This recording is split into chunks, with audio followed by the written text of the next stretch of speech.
That's what we really want to teach our kids. I think that only when we personally connect with a place do we truly gain the power to protect it. There's a story behind the sceneries. There's a story behind the place, and there's a story coming from the original people that live here. These places are special. There's something different about them. We have to keep them that way. Let it take hold of you. Let it have some say on how you operate in the world. We know you want to go safely. Turn to the experience of the KSL weather specialists. And take the doubt out of your outdoor adventures. Know before you go with the KSL weather specialists. Weather made special.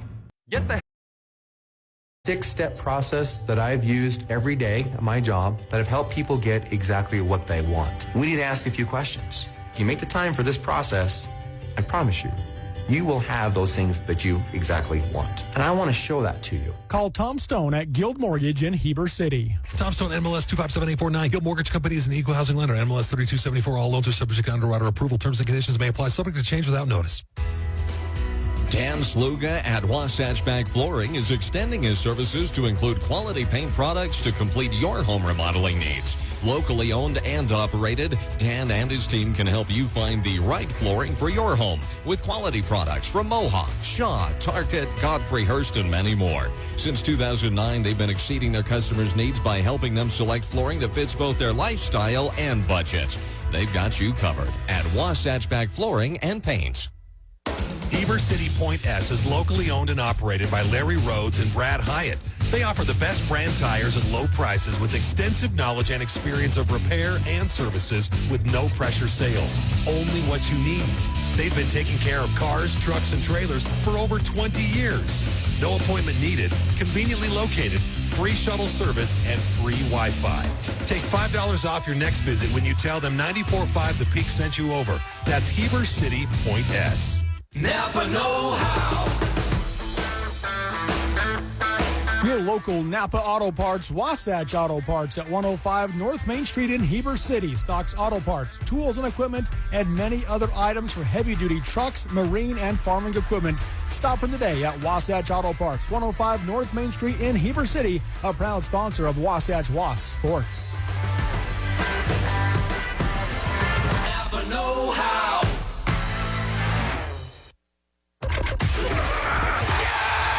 Football's back. Football. The Wasatch Wasps are swarming on 94.5 The Peak. Now let's get back to the action with Ty and Ty. All right, it's time for your Mountain Refined starting lineups. Your offensive starters for Wasatch High School. Returning from last year, the senior Darius Edwards will start at the quarterback position. 2,400 passing yards last year, 25 TDs, 5 interceptions. Look for big things from him this year. At the running back position will be Chris Cook, the junior, over 1,000 total all-purpose yards last year as a sophomore. Starting at the X wide receiver position, Jaron Kalama, the BYU commit, 725 receiving yards and 11 touchdowns in the 2020 campaign. His little brother, La'a Kalama, will be right beside him at the inside slot wide receiver position. Across the way at the other slot wide receiver position, Nalu Kitashima, a new face for Wasatch, starting as a senior. Josh Sanders also starting at the wide receiver position. But Tyler, Wasatch is starting on defense, so I'm not sure what I'm doing saying the offensive starters. Let's go ahead and jump over to the defensive you got us in a good side spot of the there, ball. Ty, as Aiden Rouser boots the ball through the end zone to give you a little bit more time here on that one. There we go. Let's go with the defense. Let's start with a 3-3-3 defense for the first time. Brecken Bowen, the leader for the Wasatch.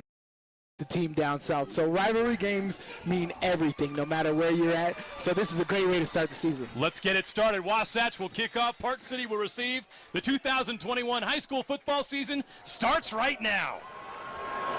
That's not coming out of the end zone. It's a touchback. Park City will start from their 20-yard line, and they'll be led once again at quarterback. A familiar face for the Miners. Back for senior season, Chase Byer, 1,452 yards passing last year, 12 touchdowns, just 3 interceptions. He completed 64% of his passes. He had a Hail Mary game winner against Stansbury. He had some other great plays. what a luxury that is when you're Park City to have your starting quarterback return as they're making the jump from 4A to 5A. Oh, no question. Anytime you can jump divisions and you can keep a veteran quarterback to run that offense, oh, it's going to be a smooth transition. Excited to see what he could do today. Here's play number 1. Wasatch bringing some pressure. The handoff is to Carson Tabarachi. And Tabarachi's got a big gain to midfield. What a way to start the game for the Park City Miners. They call that guy Tabo. That is a big run off the left side of that offensive line. Made a guy miss in the backfield. Bounced it for a big gain. That was nice. That was very nice. Okay, Slide, there's several Division I quality players in this game. Carson Tabarachi is one of those guys. We'll have an eye on him. He plays every position. He does. This is a kid, I mean, take a look. You can see the physicality of this kid in the backfield. He does not look like a high school senior. He's a big boy. Great start for the Miners. Here they go. Their second play from scrimmage. Wasatch again looks to be bringing the blitz. Here they come. Beyer going over the top. It is incomplete. The pressure was on, and he could not connect with his tight end. See. Alford running right into the line, pushing forward, nearly 8 yards by the time it's all said and done. Wasatch had good contact at the line of scrimmage, but just too much power. Take the easy win. If he do the hitch route right there, which was wide open, you have that tight end who's running the 7 route that can block the safety, and that guy's gone. But that's a quarterback decision right there, and he wanted to go for the 7 route. They were both open, just couldn't connect. Beyer again, the handoff. That is Max Alford. Wow. Max Alford. Well, when you want to gain, you want to give it to that guy right there. He knows how to push a pile. This Park City team's got some athletes, and the Alford brothers are among those athletes. That's Max with the carry. There's also Sam Alford, a wide receiver, seniors. They're both huge. They both look like they're about 6'3", 6'4", and they can definitely handle the football. So we're getting a look at these Park City star athletes. We'll get a look at some Wasatch guys here and focus on them here in a moment. But the action fast and furious. Alford again. He's got the first down. Park City moving the chains here early. It seems funny. Wasatch doesn't seem like they're getting set. They're having plenty of time to get set.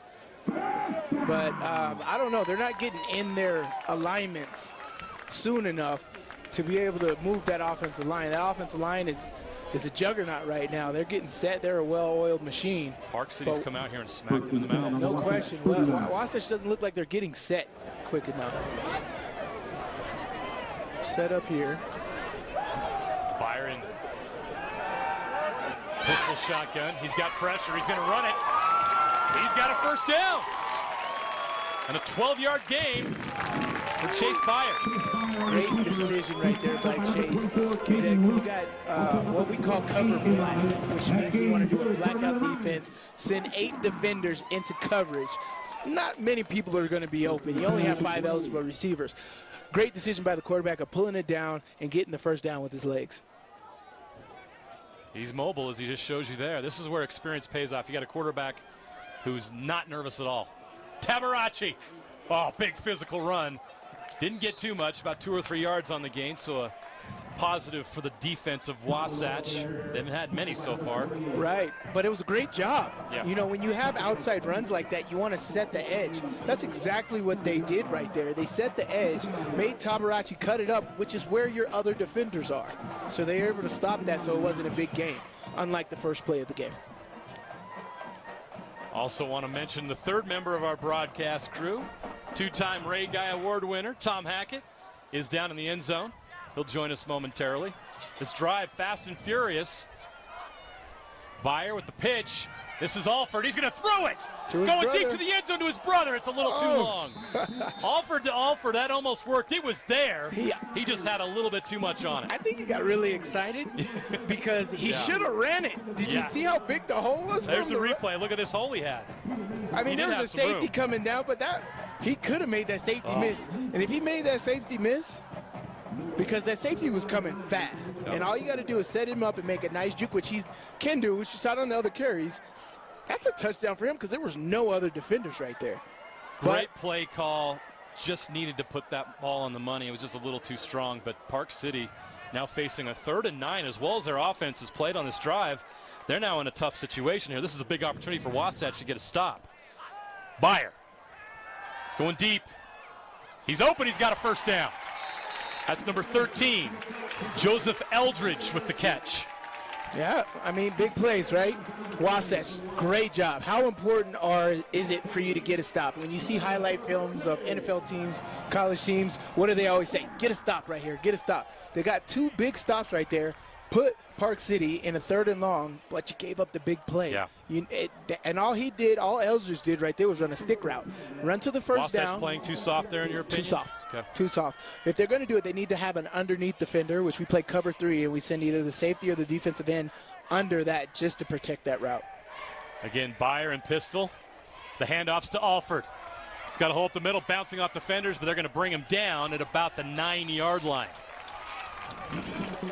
You know what? I think COVID put some weight on these kids. These are some big boys in athletic positions out there. That looks like muscle weight to me. Right? They were in the gym during the entire pandemic. These guys look good. Yeah, Park City's got some great athletes. I've been impressed with Byer. Tabarachi's obviously a beast. The Alford brothers, they're breaking in some other new receivers, but this offensive line is having their way. 2nd and Full 5. start. We've got a penalty, our first of the game. It's a great play call right there, because if they didn't full start right there, Wasatch's defense was slow on their safety rotation. So I think it could have been a pass, because either way, if they ran it or passed it, the corner was inside the receiver, so the receiver already shielded him. He can run it in straight for a touchdown. Or even if it was a pass, the receiver breaks off, he'd be wide open. So whatever that play call was going to be was a good one.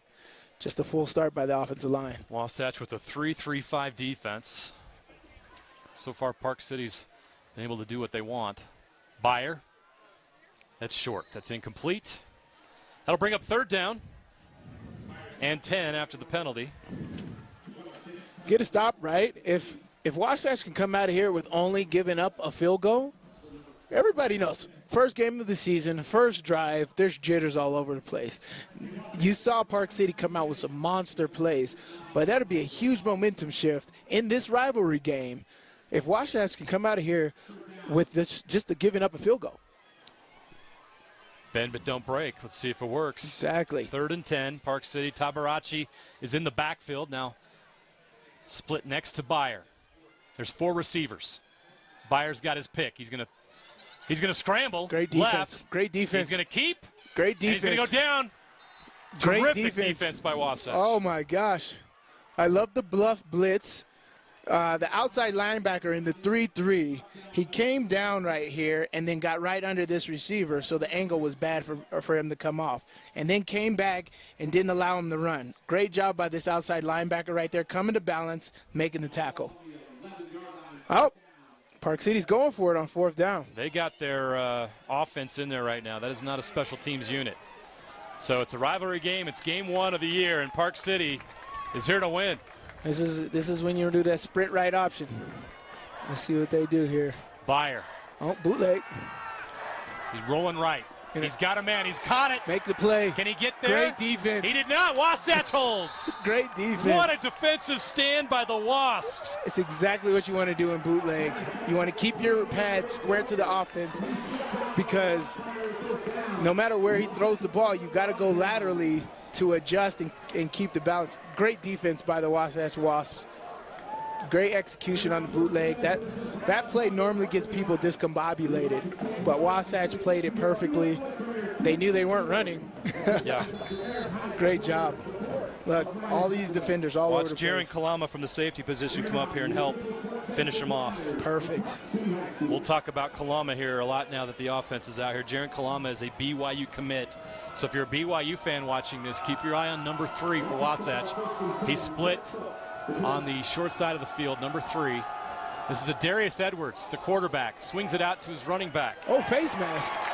And a helmet is on the ground, and he didn't get there by accident. Ooh, that was what you see in prison rules. No, that was prison rules right there, the way he grabbed that. Yeah, that's a rivalry tackle. Yeah, no question about that. I think I seen that in that Adam Sandler Prisoners vs. the Guards movie, The Longest Yard. So that's going to give Wasatch a little more room to operate here. A 15-yard penalty and a first down. I like this hurry-up offense. Good tempo. Darius Edwards, the quarterback for Wasatch. They also have an experienced quarterback. 61% completion rate. 2,400 yards passing last year, 25 touchdowns. He's a player that may have potential to play at the next level. He's certainly getting some recruiting attention. Cook with the carry there. Chris Cook, the running back. Park City got a lot of penetration on that and stopped that in the backfield, so not much to go there.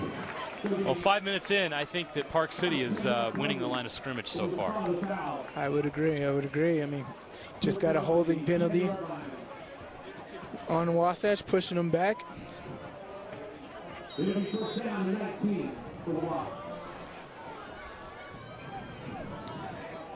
right, Edwards, he's got trips left. He's going to throw it for the first time in this game. He's going up top. The defender's in the way. That's a penalty. They did not I don't call see a anything? flag. They did not call anything on that play.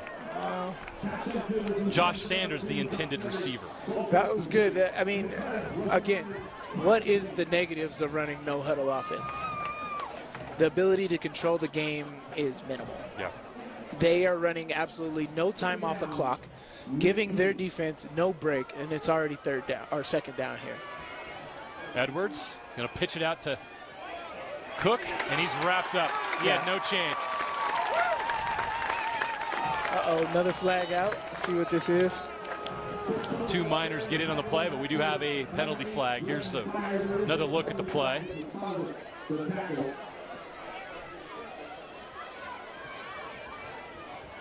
Might be against Park City here. Must have been after the tackle where they called that.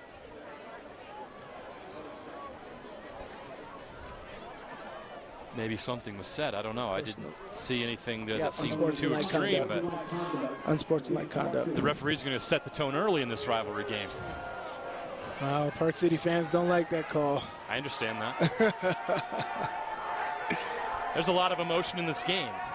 Kids are going to show that, right? No question. Again, I don't know what was said, but the referees called it for a reason. You need bragging rights for a whole year, don't you? Oh, yeah. That's a big, big penalty. You put them in second and manageable right here. This is what we call a control down, to where the offense can literally run whatever play. Third and long, second and long, you know, the odds of them passing are high. But now it's a control down. They can do whatever they want. Edwards rolling right. Oh, good Receiver's play. open. It's number 7. Good play. La'a Kamala, his first catch of the game. That is Jaron Kamala's brother, younger brother, so the sophomore receiver. Those two are saw time last year as a freshman. Yeah, you're going to hear those guys' name a lot today. Cook on the carry. He's got some room to run. Great game. He's got about 10 yards on that carry. I believe he's got the marker and a first down for Wasatch. Now this is where you put the pressure on the defense with the no huddle. Make a big play. Now they've got him on their heels. Straight to the line of scrimmage. Edwards to Cook again. This time he's wrapped up. It's number 77. Tyler Galwas. Here we go. No huddle. Edwards wants to go deep. Keep running. He's going for number 8. Nalu Kitashima. Sorry, Kitashima is the correct pronunciation. They'll take their shots. Wasatch, their offense is explosive. Coach Steve Coburn has complete trust in his quarterback. They've got the weapons. They'll let it go. Edwards, handoff to Cook on third down. Interesting. Yeah, they were thinking 2 plays there, it looks. Got to punt this here. This is Tom Hackett territory. You got to play. Got to play field position here. If they can get a great punt, a nice roll, get it inside the 10-yard line, inside the 5-yard line, it makes it real tough for that electric Park City offense. Speaking of Tom Hackett, while we have a punt about to take place, why don't we go down to Tom in the end zone. Tom, what are your thoughts on what you've seen so far in this game? Both teams with one offensive possession. G'day, gents. It's good to hear your voices again. Sorry, I'm very excited about this punt. This is the first punt I've seen in quite some time, and number 80 needs to get it off quick. He does. All right, here's the deal. I had a chance to speak to, nice bounce. I had a chance to speak to two head coaches, both head coaches. I should say they were anxious. They were somewhat nervous. First game of the year, rivalry game, all of the above.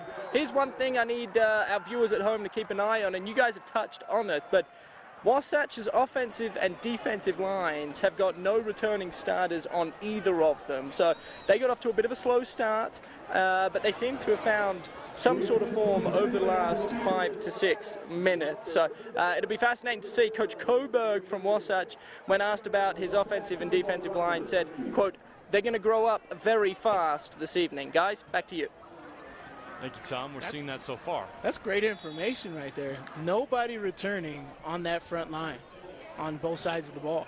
That makes a lot of sense to what's going on. There's no continuity up there, which we can see when I said that they weren't really getting set.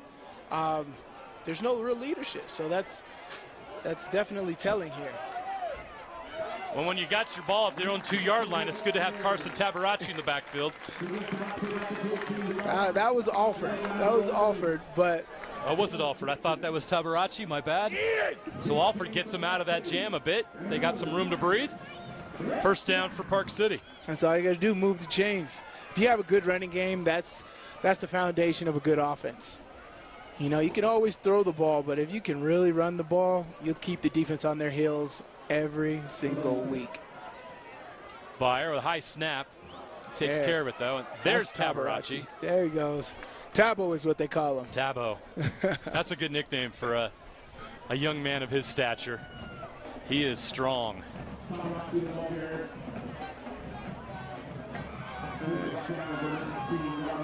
He's getting a nice look from a lot of colleges. Not sure if he's made a choice yet. Don't hold out. Enjoy it, my man. Absolutely. No rush on that decision. If you got teams that are loving you, let them love you. But you're watching this, you can see why he's getting Division I attention. Byer. Almost caught. Nice defense on that play. That's great The defense. fans want a flag, but that's great defense. That looked pretty clean. That was great defense.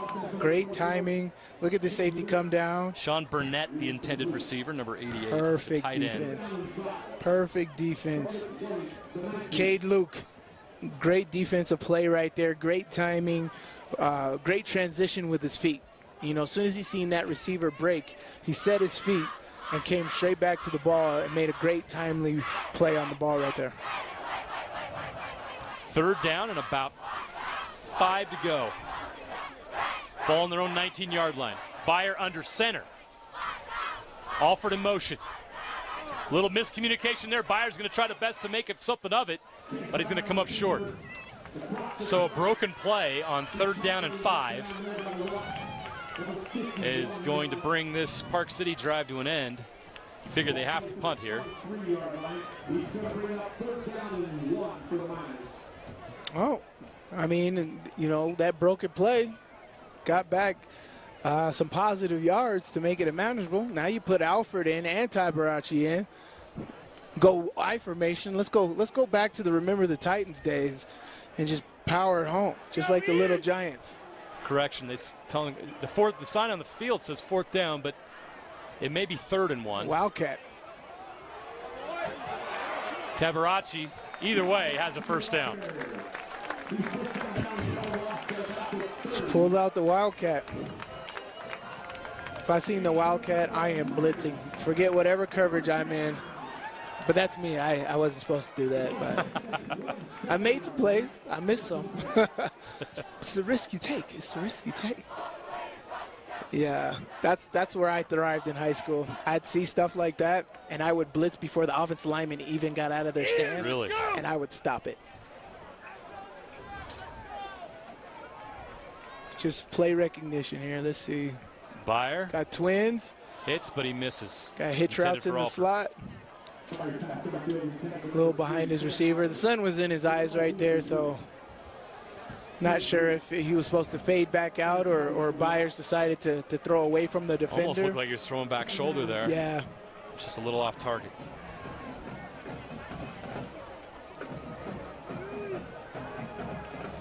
Wasatch running this 3-3-5 defense. I've always hated this defense, you know, because TCU played it when I played them. They weren't very good my first couple years, but my junior and senior year, they perfected it, and man, did it mess us up. Alford with a big carry. He's got a first down or more. Out near the 40-yard line, that's another Park City first down. Park City's doing really good with their outside runs. Their off-tackle runs right here, great cutback. It's a great job by their H-back. They had some guy, one of the outside linebackers of the 3-3, blitzing off the edge. He kicked him out. So Alfred just cut it back in, kick out right here. Alfred cut it back in and made a great play. Those other defenders have to fill those lanes. We call those running lanes. It Got to looks fill like, those running is lanes. that Alford that's injured on the ground right now? Max Alford's in some pain. Number 9, not sure. Can't tell from this vantage point. Looks like they're working on the leg.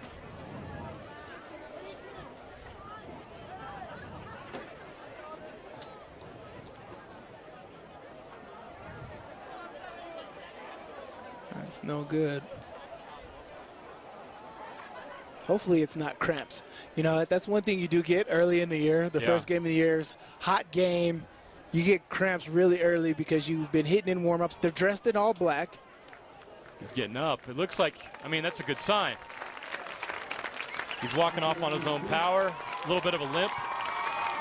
You almost hope it's cramps because that means no structural damage to a knee or something like that, or a sprained ankle that would keep him out of action. Because Alford's such a key player for them on both sides of the ball. As you can see, his effectiveness here in this first quarter. To a great start tonight. Right. Even on defense.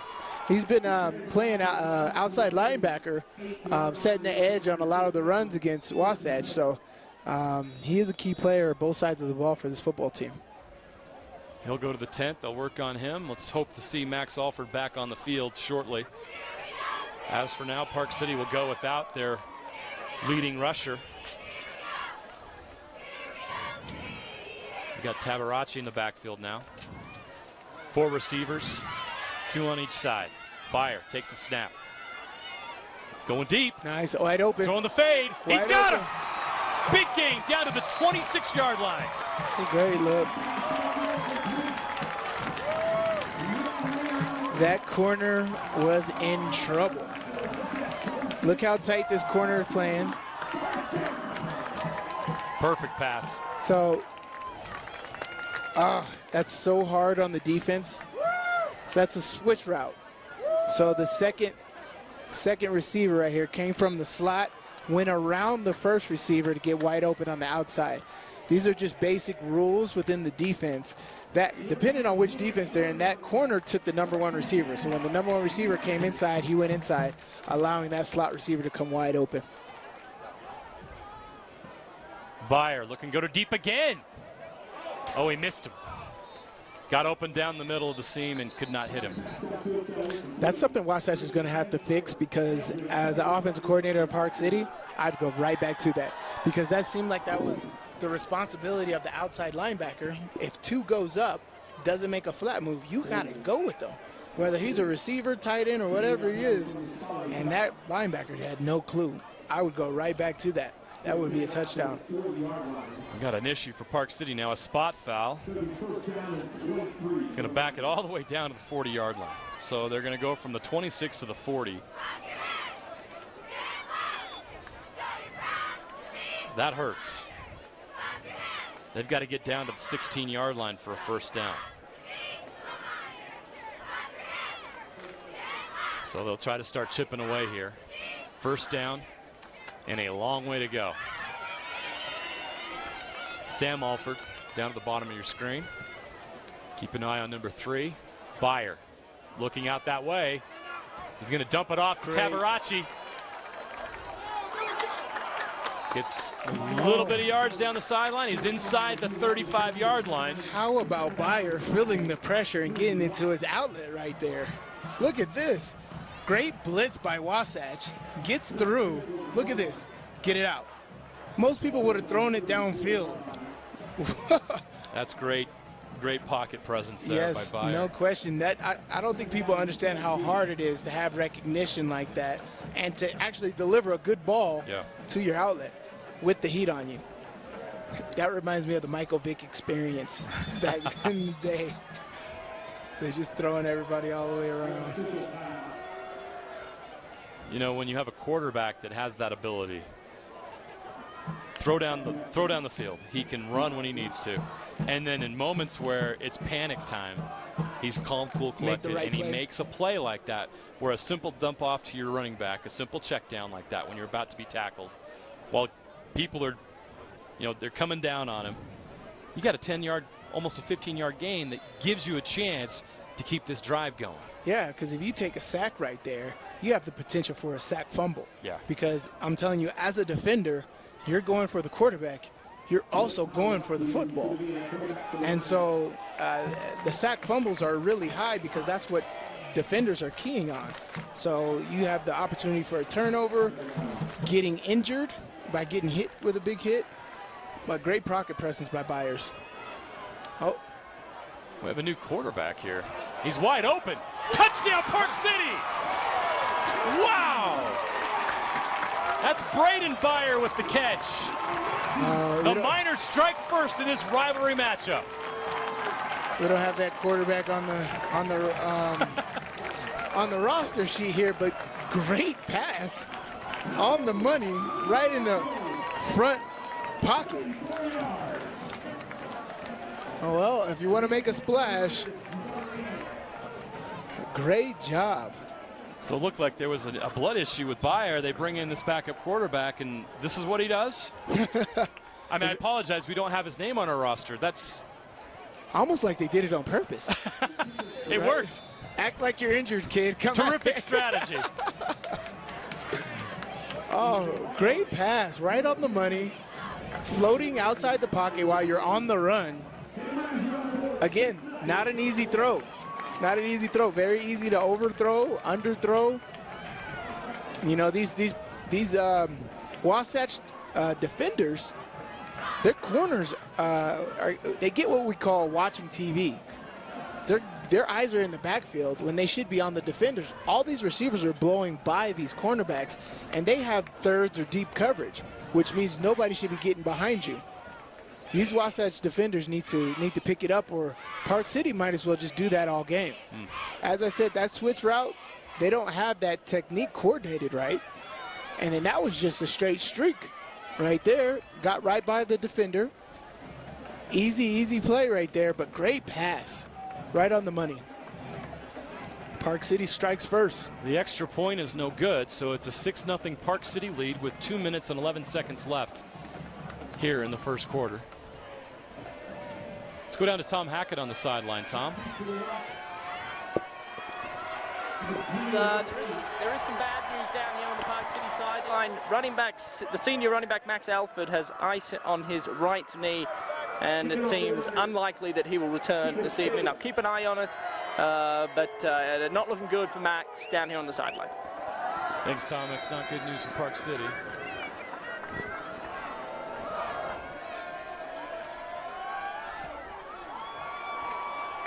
That's going to go in the end zone for a touchback. So Coloma does not get a chance to bring that out. Well, now it's Wasatch's turn. We saw Park City find their groove there. Let's see what the Wasatch offense can break through on their second offensive possession. It's been an exciting first quarter. You know, there hasn't been much scoring, but you've seen some big plays, some big stops, and definitely things that we can critique. Yeah. On both sides of the game football. was week one, right? Right. That's going to be the case. I'll tell you what, though, Sly, this is my observation just 10 minutes into this game. I think both of these teams are excellent 5A football teams. I think they're going to win a lot of games, both these teams this year. I'd have to agree with you. Nice physical run there by Cook. I would have to agree with you. These guys this early in the year, playing with this type of physicality, this size, it's going to be a great year all the way around. Fast and furious. Edwards. Great play. He's got Kalama, I believe. He's got a first down. That's the 9-7-3 route, where you have one receiver go 9 to get the defender out of there, the corner out of there.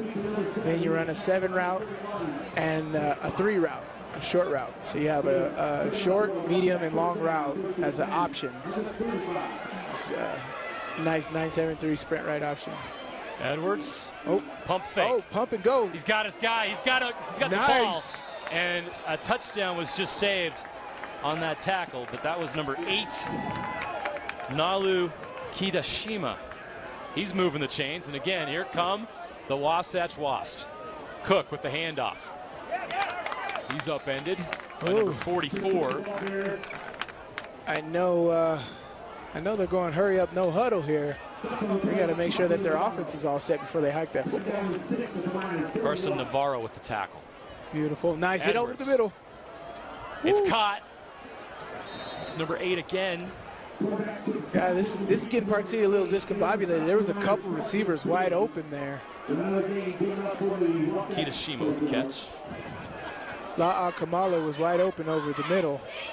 Let's see if they go back to him on this one. Edwards. Man in his face. Nice. He throws a strike, but it's dropped. That is a hard pass. It is. That's all the way. Those high school hashes are wider, right? Yes. And so from the far hash all the way to throwing an out route on the far side, that is not an easy throw. Threw a laser over there. All right, and the receiver dropped it. Not an easy catch. Oh, see 2nd here. and 10 for Wasatch. Jaron Kamala got the leverage over here, got the Quick ball. shot. Kalama with the catch. Again, Navarro with the tackle. Jaron is a big guy here, 6'2", 195. Another kid. This is BYU commit. You can see, just looking at him, why BYU wants him. Playing X-receiver. Yeah. I love the talent around this state. I feel like it gets better every year. It's terrific. That is awesome. These kids are growing younger and younger, and by the time they're seniors, they are. Ooh. Edwards takes a shot in the end zone. I was about to say, the flag. Is that there a penalty? Pass interference in the end zone. And I didn't know which one they were going to call there, but got to call something on that. You can't just impede the receiver's Peter progress. Muselar, the intended receiver. He was taken out by the defense. This is not the NFL where it's a spot foul. It's only half the distance to the goal. Correct. NFL, that'd be down on the 1 yard line. That may have been worth it for Park City because that looked like he was on the money. If he could have tracked that ball down, yeah. 38 seconds left here in the first quarter. Let's see if they can tie it up before the quarter ends. Ball's on the 8 yard line. First down, Wasatch.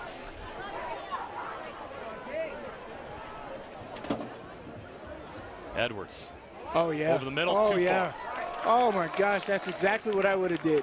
First of all, that's the route that you run in college all the time. I swear every single day in practice, that's Andy Ludwig's favorite route. First of all, playing Heath Miller with the Steelers ran that route all the time. But that third receiver, they do an option. They fake outside and go in. Oh, wide open. Give it to him. Edwards rolls right. He's going to dump it off. Kalama. Touchdown, Wasatch. La'a Kamala has the Wasps' first touchdown of the game. And now we're even. It's for that hurry-up offense. The Park City felt deflated. They just scored on that last possession. Oh, he's a yard short. My bad. I'm sorry. We're going to do this again on 3rd and 1. That was not a touchdown. Cook's going to try to get in. Waiting for the call from the official now for sure. Oh, he's going to call He's short again. So they're going to go. They're going to try to run this before the quarter ends. It's 4th down. 4th down and goal. Edwards keeps. Touchdown. And he scores. Touchdown, Wasatch. This time for certain. Darius Edwards carries and scores. That was a good push by that Wasatch Yes, it offense. was. So We've the young been talking guys starting about, to feel themselves, right? Right, momentum, getting it going. We've been talking about how young and inexperienced they were. Park City was winning the line of scrimmage. That play right there, you saw some great push by that Wasatch offensive line. This will give Wasatch the lead with 2 seconds left in the first quarter. How about that? Ashton Southam with the extra point, and Wasatch, just like that, takes the lead. How about the end of that drive, Sly? They 3 times, they're right there close. I thought it was a touchdown initially. He was short. They run it again, they're short. But they did all that in a matter of just seconds. They didn't huddle. They just kept going and going and going. Even on 4th down there. That was pretty gutsy. I know you're running a no huddle, but that's pretty gutsy on 4th down to just go like that. But it turned out that they had the momentum, right? I mean, why not? It's the half-yard line. Okay, you don't get it. Yeah. Park City's offense is on the half-yard line. As a defense, that's where you want them to start. But, yeah, again, I think that's just this generation in confidence in running these plays. First of all, they're doing hurry-up offense from the shotgun on the half-yard line. You know, I guess I'm old enough now I can say back in my day that was a no-no. Yeah.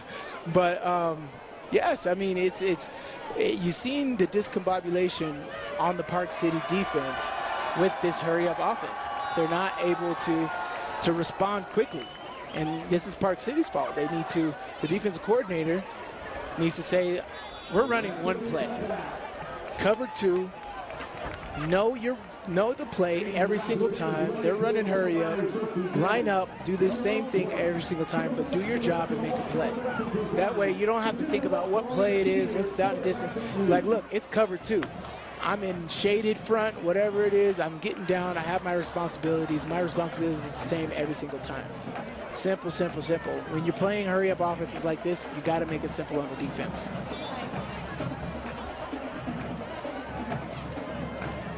Park City's going to run one play here with 2.8 seconds left here in the first quarter. Byers back in at quarterback. Got that elbow wrapped up. He's going to throw. Quick out. It's number 13. Joseph Eldridge with the big gain. Out to the 39-yard line, and that's where Park City will start their or continue this drive here in the second quarter. We're going to take a short break after this replay. Wasatch 7, Park City 6. It's week 1 action. It's Game Night Live right here on the KSL TV app at KSLSports.com.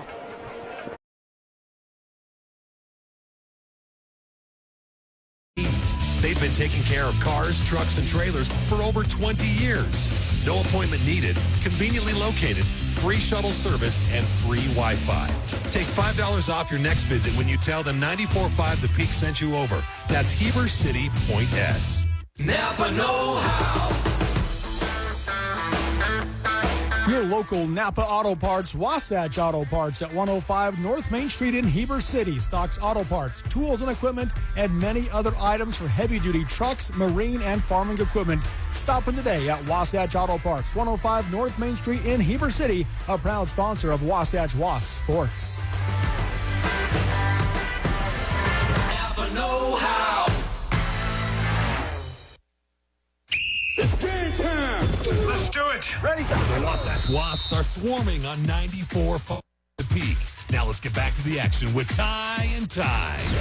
Your start of the second quarter brought to you by Mountain Refined. Once again, stop on in with Nicole Ferguson for some great furniture. But Tyler, she does everything. I don't know if you watched the old Coach series, and there's a guy on there that can get you wedding rings, and he can get you some dental service, and he can get you all these things. That's kind of Nicole. She's got blinds, she's got window covering, she's got flooring, and then she's got great furniture, and then the great mattress deal that she's got right now. Come in, buy a king for a queen price, a queen for a twin price, and they'll give you a Camp Chef for free. It's a great deal, Tyler, and there's a lot of growth going on in Heber Valley right now. So if you've just finished your house and need to furnish it a little bit, stop on in. They've got some awesome deals there. Again, that's Mountain Refine. Tyler, Park City ran a play just now. Caden Luke welcomed Bayer to the turf and smacked him as he released it. The ball was thrown about 30 yards down the field in Peter Muslar's direction. Muslar, I thought, made a pretty good play on the ball, and it was incomplete, but the officials threw a flag out, and he got hit with a pass interference. Yeah, I thought questionable in my opinion on that one. It almost bounced back into Jay's hands for an interception. Those 50-50s are so tough. I mean, it's kind of like the charge in basketball where it could be, you know, a charge, it could be a no call, it could be a block. That's kind of how those 50-50 balls are down the field. Bayer pitches to the right.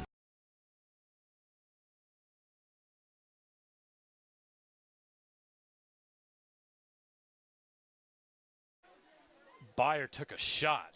He was punished on that play, but jump right back up. He's right back up. It's a tough dude. He's played very well so far for Park City. Once again, they're marching down the field at their own 49-yard line. It's a good an athlete as Wasatch has out there on the field already. Wearing number 47 there for Colton. He split out to the left linebacker position, outside linebacker position here. There's your snap to Bayer, looking left. Now pushing back over to the right, into the hands of Bowen. Breaks the tackle, throws it down the field.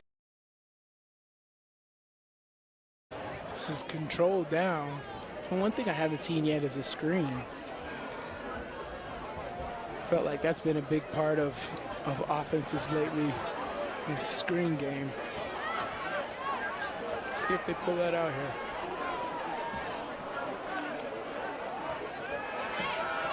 Bayer, he's in a little trouble. Trying to get out of the pocket. The pressure's on. He gets it out of his hands, and it's incomplete. Hey. Side linebacker position. Playing DB, Tyler, this year. Look at this.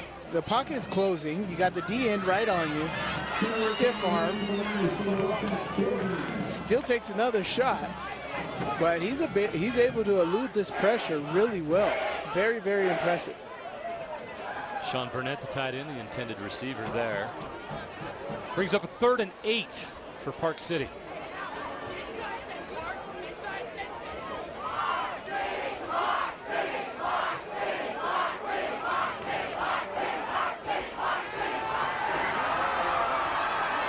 Trips left. Bayer rolling left. He's going to throw it short. That's going to be incomplete. Brings up 4th down. See what Park City decides to do.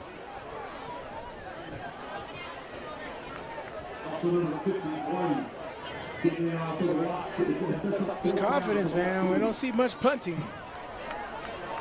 Not from Park City.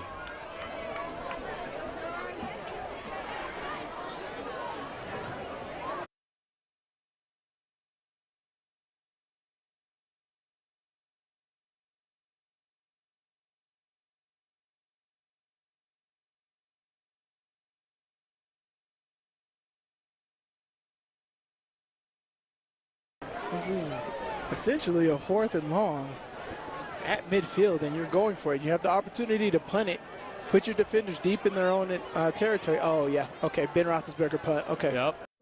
I think that only when we personally connect with a place do we truly gain the power to protect it. There's a story behind the sceneries. There's a story behind the place, and there's a story coming from the original people that live here.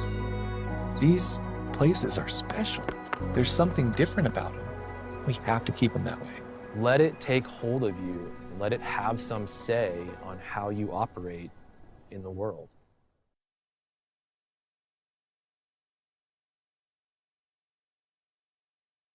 How could it be already time for this slide? Oh, but let's go. Let's do it. We got football. We're ready to go.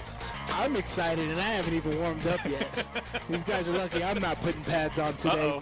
But it is the start of the football season, That's which with is awesome. Ty with Chris, too. If you remember last year in the first game against Park City, he ended up having a fumble in his first varsity experience. But since that time, he hasn't had one fumble, and his ball security has been very, very good. And you can see it again on that play. He just covers the ball so well going through the line of scrimmage.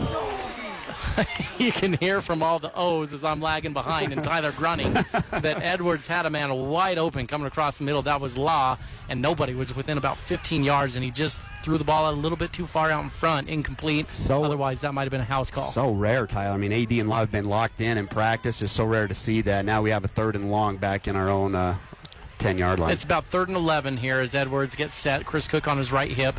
Trips out to the right. There's your snap. Edwards looking right. Now back left. Wants a bubble screen to Kalama. He's got him. Jaron's got a lot of work to do, but he does it. Gets out near the 20-yard line. They are going to give him the 20, and that's enough for the first down. Wasatch, another Wasatch physical therapy first down. When in doubt, just give it to Jaron and let him do his thing there, Ty. Quick, we'll take a second for our Gordon Law stat of the quarter as Wasatch is right on the ball, ready to go. Edwards looking right again, throws. He's got Kalama. That's Law that time. Completed the 37, breaks a tackle, breaks a second tackle, pushes out to the 44 before he's brought down. Same exact play that time. Edwards hits him, and Law brings it in. Park City also ready for it, though they close the gap a little bit more quickly. I think it's got maybe a sideline warning, Tyler, over here on Wasatch, which should just be a warning. Should be still a first down. Another Wasatch physical therapy first down. Let's take a chance, Tyler, for our first Gordon Law stat of the quarter. The Gordon Law Group is your full-service local law firm practicing in all areas of the law. They take pride in saying, yeah, we do that. And I was wrong, Tyler, as Wasatch is marching their way back. 12 rushes in that first quarter, Tyler, for Wasatch for 104 yards, 6 of 11 passing for 89 yards, and then Darius Edwards with the lone touchdown for Wasatch. I didn't see a signal on what the penalty was. Did they call a sideline? They called a sideline warning, so why is this a new rule where they're coming back? Well, that's a job for the color man to go dig in, I suppose, here, but it negates a huge play. No warning anymore. They're just going to go ahead and push it back 5 yards. That is a new rule that I was not aware of. Wasatch was all the way out to the 44-yard line after that completion. Instead, they're going to push them back to the 14-yard line. Man, tough break there. So losing 30 yards on that penalty. Still having a conversation about it. So the play has slowed significantly here, 9:49. That's right. Like this is why head coaches get frustrated, is you get a warning when it comes. This is the first warning for a sideline warning, and so it's not a 5-yard penalty. It's just this is the KSL game of the week. You know, I mean, you just got. I mean, that's. Stansbury. He had some other great plays. What a luxury that is. For this official on this sideline, he now has the wrath of Steve Coburn in his ear the rest of the game because that's going to put him over the top. What you'll notice, I find this to be interesting, with Coach Baird coaching the varsity football, he's got a little bit more spice and fire to him as well when it comes to the officials. So I'll do my best to keep Coach Baird tamed over here as well. But Coach Roberts, you're spot on there, Ty. You had it right from the beginning. So Wasatch is all the way out to the 39. They did take 5 yards off there, so I'm not sure where that is. But here we go. 39-yard line, 1st and 10. Edwards throws down the middle. He's got Kalama open again, and Law has another one. Same play. They've run that 3 times, and it's working beautifully. Law gets popped, though, after he brings it in, but it is good for another huge gain down to the 36 of Park City. One thing you're going to see all year, Tyler, Law is so good at reading the defense, finding the holes in the defense, and being able to find those areas in the zone. Twins right, twins left. Jaron and Law to the left here. Chris Cook on the right hip of Edwards. There's the snap. Edwards is going to hand off to Cook, who plants and goes right. Now back left. What a move there from Chris. Down to the 32. There wasn't much there, but he turned it into 4 yards anyway. That hamstring looks fine, Tyler, so far in that game. That's a great cut. He had 2 guys on him. He outran the one and then made a great cut on the other. And then again, another 5-yard run for Chris Cook. Trips to the right this time. Jaron, the lone receiver, to the left. Snapped Edwards. He's rolling to the right immediately. Pumps. Stops, runs out of ground, now dumps it down to Law, who's hanging out there at the 25, and Law's going to have about 8 more yards down to the 23. A good scramble play there, Tyler. That's a 5-yard out for Law. Kalama noticed that it wasn't going to happen on the outside, put his foot in the ground, cut back across the defense. AD and him right on track. You really you've been working with these receivers leading up to the season, and you said you were very impressed with Law, just the way he had come along, felt like his work ethic was excellent, and you're seeing it here. Edwards is going to throw left this time. Caught by Nala. Nala makes a move. He's down inside the 10-yard line. Now, Nala is on the Lion King, Tyler. Nalu is on Wasatch football. Thank got a flag in the backfield. So we'll check this penalty here. I think you're going to see a holding call on Wasatch. Play-by-play's, most challenging thing is a scorecard full of Polynesian names, and that's what we're looking at so far here with all these syllables. So you keep me on my toes here with that. And and we'll get it right eventually. It's going to go against Wasatch. Yeah, holding call in the backfield. And you're going to have that, Tyler, in this game, first game for all of these offensive linemen. We don't have the luxury of knowing the numbers, but that's a first down that's negated, unfortunately. Yeah, Wasatch was knocking on the door. They were down there inside the 10-yard line. Instead, they're going to push them out to the 37-yard line. Looks like it's a spot foul, Tyler, which I didn't know that was the case in high school. I thought it was just a 10-yard from the line of scrimmage. Empty formation for the first time. So it's 1st and a mile for Wasatch. There's your snap to Edwards. He's looking right, pumps right, now dumps it down, complete. But a big hit at the 35. It's only going to be a 2-yard gain. Throw a flag. That was Nalu on the reception that time. Second and about, I'm doing a little quick math here. I'd say about 26. Yeah, you got a lot. Is what we're looking at here for Wasatch. Edwards already has the snap, looking left, doesn't like it. Now scans back over to the right, tons of time. Rolls back over the left, pumps. Now he's going to try to run it, breaks a tackle, and now he goes down near the 40-yard line. Darius had all day, but great coverage in the secondary for Park City. And this once promising drive is going in the wrong direction. Now about 3rd and 30 for Wasatch out of the 40-yard line. Good. 3rd and 28 officially is where we are. Great protection, though, from the offensive line on that last one. So you need about 15 yards to get into Southam's range here is what you're saying. You need to get to about the 25, I'd say, Ty. Trips right. There's your snap to Edwards. Play action to Cook. He's looking right. Now back left and misses Jaron entirely. Jaron was coming across on that bubble. And I think Wasatch is going to have to kick this one. Yeah, miscommunication on that one, Tyler. They've got a quick screen to Jaron that we saw at the start of the drive, and then we have a running back screen, and that was supposed to be the running back screen to Chris Cook. Jaron got confused with the signals, and he thought that it was the quick screen to him underneath, and so miscommunication there on 3rd down. Either way, it was going to be a tall task, and so now Wasatch is going to have their punt team out there for the second time tonight. 7:34 left in the first half. Your Guild Mortgage halftime show is on deck. Wasatch leading 7-6 over the Miners right now. In the KSL Game of the Week ball game, it's always a good one when Park City and Wasatch meets up. Timeout is on the field. We'll go ahead and take this one as well. 4th and 28 for Wasatch. When we come back, the ball is on the Park City 40-yard line. Hi, this is Nicole with Mountain Refined Furnishings and Flooring. And if you didn't know, we've recently partnered with Mattress Warehouse of Utah to bring you the largest selection of mattresses around. The team at Mountain Refined prides themselves on making your home a place where you love to be. We offer a large selection of furnishings, flooring, window treatments, gifts, decor, and so much more.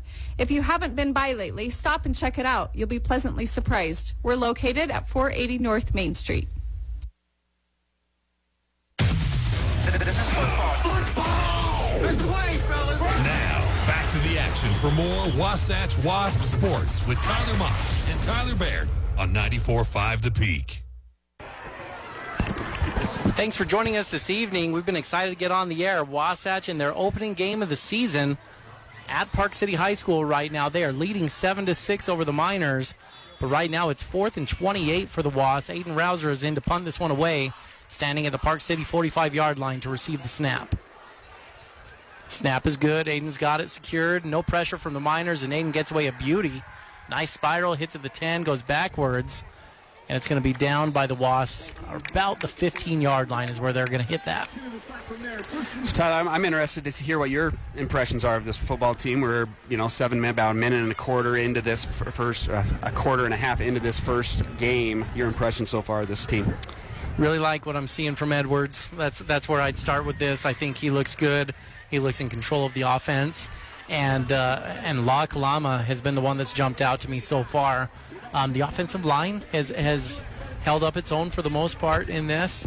And the linebackers look young, is what I would say. We've seen a few mistakes that you've brought up, but the talent is out there. You can see Wasatch has a lot of ability and a lot of talent.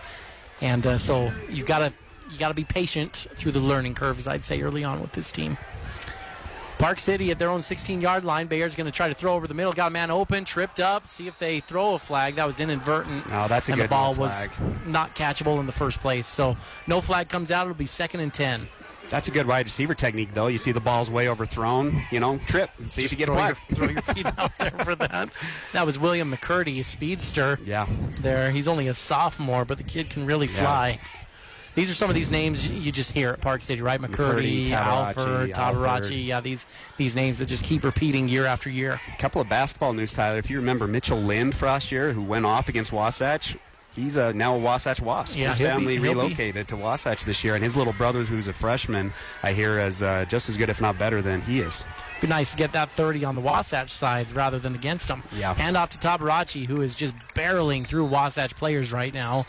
He takes about 4 Wasatch players for a ride of about 9 yards, eventually picks up the first down and moves the chains for the Miners.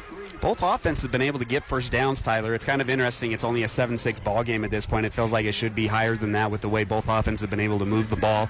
But again, first week, you're going to have penalties, which we've seen on both sides, and a couple of missed throws, I think, by both QBs that they'd like to have back that have been a little bit too far thrown. First and 10 at the 29-yard line of Park City for the Miners. Wasatch leading 7-6 if you're just joining us. Hand off to Tabarachi, running to the left side. He's got some space. He's across the 30, out to the 40, taken out of bounds at about the 42. That's just a stretch play, and he's got a lot of speed and a lot of power. Some plays are designed, Tyler, and they're successful because of the alignment. And Park City saw something on their film over there that they could get lined up in that specific formation, and they out-leveraged Wasatch. And that's all they did, is they had more guys out there than what Wasatch had, and they were able to get the first down on that opening run. 6:44 left here in the first half. Haven't called Tabarachi's name too much so far in this ball game, and again, he's probably, if you were to go to the media in Utah or even nationally, he'd be the name that they'd be pointing at all game long, as he's a highly recruited player sitting on an offer from Ohio State right now. Bayer looking down the right side of the field again, overthrows by about 5 yards. Oh, that is so poor. Jeez, the flag comes in afterwards. And that's terrible. The ball hit at the 25-yard line. The receiver was at the 31. That's not even close to being able to be caught. Tyler, that's literally what I just talked about. He didn't get tripped up by Dixon. That receiver was 2 to 3 yards beyond Dixon and just tripped on his own. And then they get the flag, and that's unfortunate for Wasatch, and a fortunate first down there for Park City.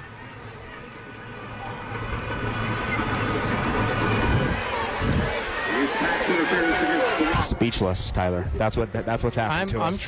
I'm trying to remember the rule in high school. It doesn't there's matter. There's no such thing as catchable, no, right? I mean, no. If you make contact, it doesn't matter whether it's catchable or not. I'm pretty sure that's the high school rule. It's not until you get to the upper levels that it has to be catchable. So the official thought there was contact, and it doesn't matter that ball was over the receiver's head by nearly 20 feet. They got him on this one. I mean, you got to have a makeup call. So that moves the Miners into Wasatch.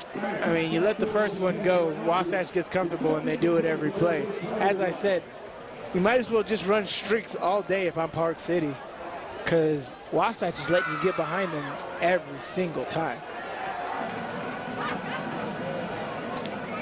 Well, that will result in some positive yardage for Park City. A first down. They will now cross midfield.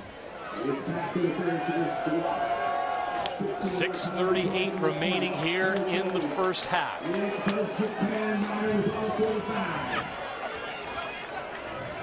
This is exactly what we expected it to be, a great battle between two rivals in 5A. Talented teams, Division I players in this game. A lot of young players who haven't been in this moment are stepping up and playing well. Bayer, pistol, handoff. Oh, big run, number 4. Can he house it? He's out of bounds inside the 5. That was Chase McClellan. Big run right there. Great job. See Alford there on the sideline cheering on his teammates. That would have been his carry. But instead, McClellan comes in, filling in for him. I thought he broke a tackle. He was untouched through the middle right there. Great blocking by the Park City offensive line. Oh, my gosh. He was untouched going up the middle right there. Great job. That makes running the ball easy when you got blockers like that. So they're going to mark him down between the 5 and the 6-yard line. That's where they say he went out of bounds. Hey, next man up, right? Next man up. Somebody go down, and you got to have somebody step up. And McClellan's not a name we were prepared to call from that spot, but he comes in and he makes it happen. Definitely ready to go. Definitely ready to go. Now, you're at the 5-6 yard line here. Who's your target here? You got the other Alford brothers, Sam Alford, playing receiver.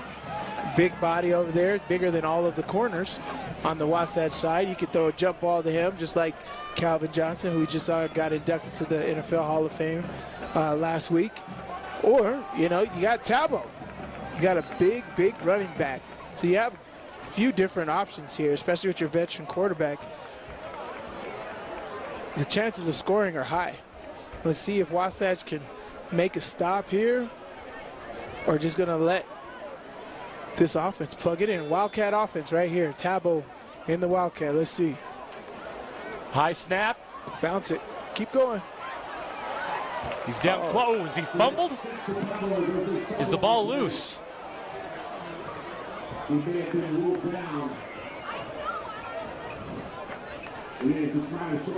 Park City will maintain possession no matter what happened there, whether he's called down or he recovered it. So Park City knocking on the door, 1 yard line, 1st and goal. Going back to Actually, the Wildcat. 2nd and goal, sorry. 2nd and goal. They're going to stick with that. They're going with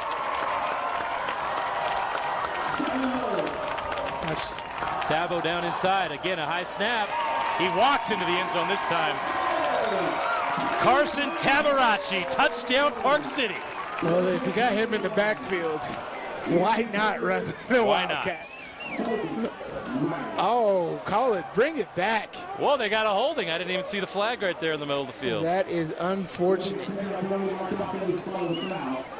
Well, that's twice tonight I've called touchdown, and it's not been a touchdown. So I'm off to a rocky start this year. Hey, it's our first game, too. It's our first game, too. We're it was a flag. Don't judge me. So that brings it back. That's a costly penalty. You go from 2nd and goal at the 1 yard line, and you thought you had a touchdown to, oof. 2nd and 13. You're back to the 13 yard line. So it's going to be 2nd and goal from the 13 yard line. So Byers definitely back in. Tabo stays in there. They're going to run that pistol formation. Trips right. Byer, handoff. Tabarachi's brought down. Great tackle. 3 straight plays to Tabarachi here. Honestly, you're getting one-on-one coverage on the backside right there. You put Sam Alford here at the X receiver and you run a hard slant because he's a big body and Muslar is not going to be able to cover him. You go trips to the field and you got ISO on the backside. All of Wasatch defenders are flat-footed right now because of the short yardage. Byer gets popped. It's incomplete. See, you run that route, exactly what I said, hard slant from the X receiver over here, but they had the wrong person running it. You needed the bigger body to go over that middle right there, and that would have been a touchdown. They definitely had to put Sam Alford in that X position, and that would have been great. Now you have to run a field goal. It's our first field goal attempt of the game. Park City can take the lead. The extra point didn't go so well. Conversion. And we've got a timeout. Timeout Wasatch. The extra point didn't go so well on Wasatch on their first touchdown. So let's see if they clean it up here for the field goal attempt.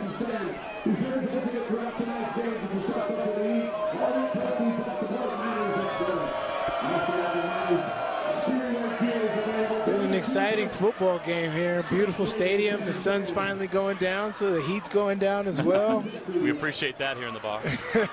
No, it's a beautiful night for football. Great way to start off the season. The crowd's packed. It's also interesting. I'm looking over here. I see the Park City student body.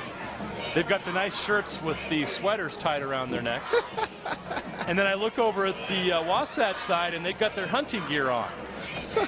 So we've got a clash of culture here at Park City tonight. I also think that the Wasatch cheerleaders, are they wearing cowboy hats?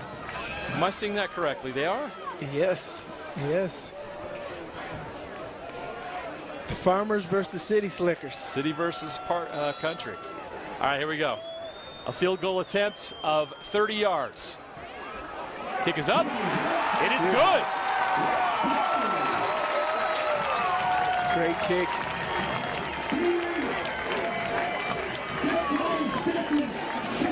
So Stephen Shagan with the field goal. And Park City has a 9-7 lead with 5:19 left here in the second quarter. So a productive drive for Park City. They did not get the touchdown that they thought they had because of a penalty, but they come away with 3 points and the lead. Now, Wasatch will try to respond, and with their high-powered offense, their no-huddle offense, they have plenty of time to do so. 5:19 left here in the second quarter. Great ball game. We got a close game. We got a 2-point game as we get near halftime. This is exactly what we thought this game was going to be. It's what every rivalry is like. I know a lot of fans miss the Utah-BYU games being this close. I don't. I really like the Utah blowouts personally. Oh, yes, you do. But great football either way. I love how the BYU program is, went independent, and they've also, Kalani's done a great job of lifting the talent in that room. As you can see, they had a first-round draft pick quarterback this year. That program is becoming more and more elite. Kalama on the return. Oh, okay. He's still running. Okay. He's out past the 25-yard line. He's been waiting for a return this whole time. You don't see many anymore. We got good enough kickers here in the state of Utah that you don't see a lot of returns, but Kalama got a shot there, and he made the most of it. Good job by the Park City special teams to get him down.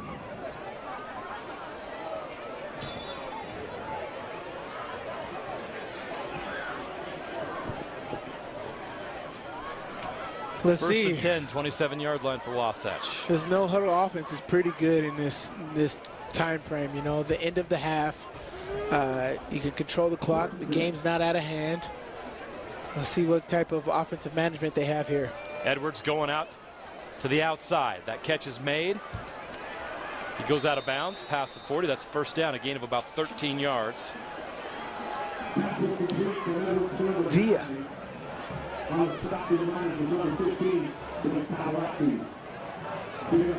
Kazon Villa with the catch. Kazon Villa.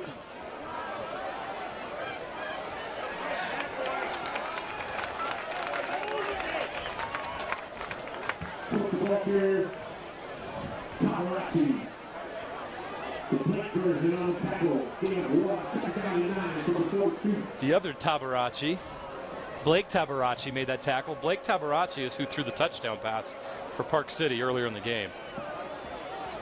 Nice throw outside by Edwards. That's complete. Nalu Kitashima.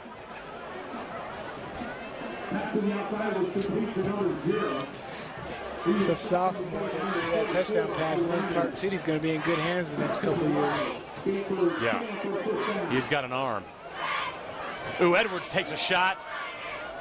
That pass is incomplete. Boy, they're really going. They're really attacking that middle area there between the safeties, Sly. Yeah, but I mean, it's not like the other side of the ball, right? Where, Wasatch defenders are letting them behind. Look at the position of this Park City defense. They have leverage on the deep ball. They're not letting the Wasatch receivers get behind them. That's what you should do. Edwards. Okay, another pump and go. He's going to keep. He's got a few yards. Nice pickup. Down to the 42-yard line. That'll bring up third down. Third and about 4 yards to go. Shoot. Clock's running. We're down to 4 minutes to go in this game. Quick smoke right here. Cook on the carry. Can he get to the edge? Ooh, it's close. Very close.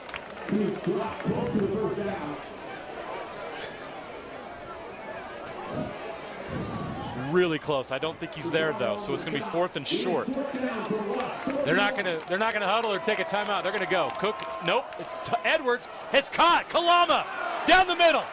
Park City makes the tackle, but not before La'a Kamala on 4th and 1 makes the catch and gets down to the 13-yard line, and Wasatch wastes no time. Here we go again.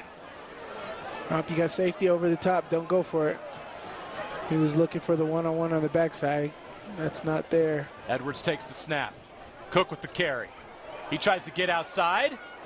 No luck. He's taken down just inside the 10-yard line. Still a good 4-yard pickup right there. Great run. Give Wasatch credit. Every time Park City strikes, gets in the end zone to get some points, Wasatch has responded really well. The whole game. It's been great. Knocking on the door again. Edwards on 2nd down. Play action. He's going to scramble. He's got room. Got the first down. He's inside the 5.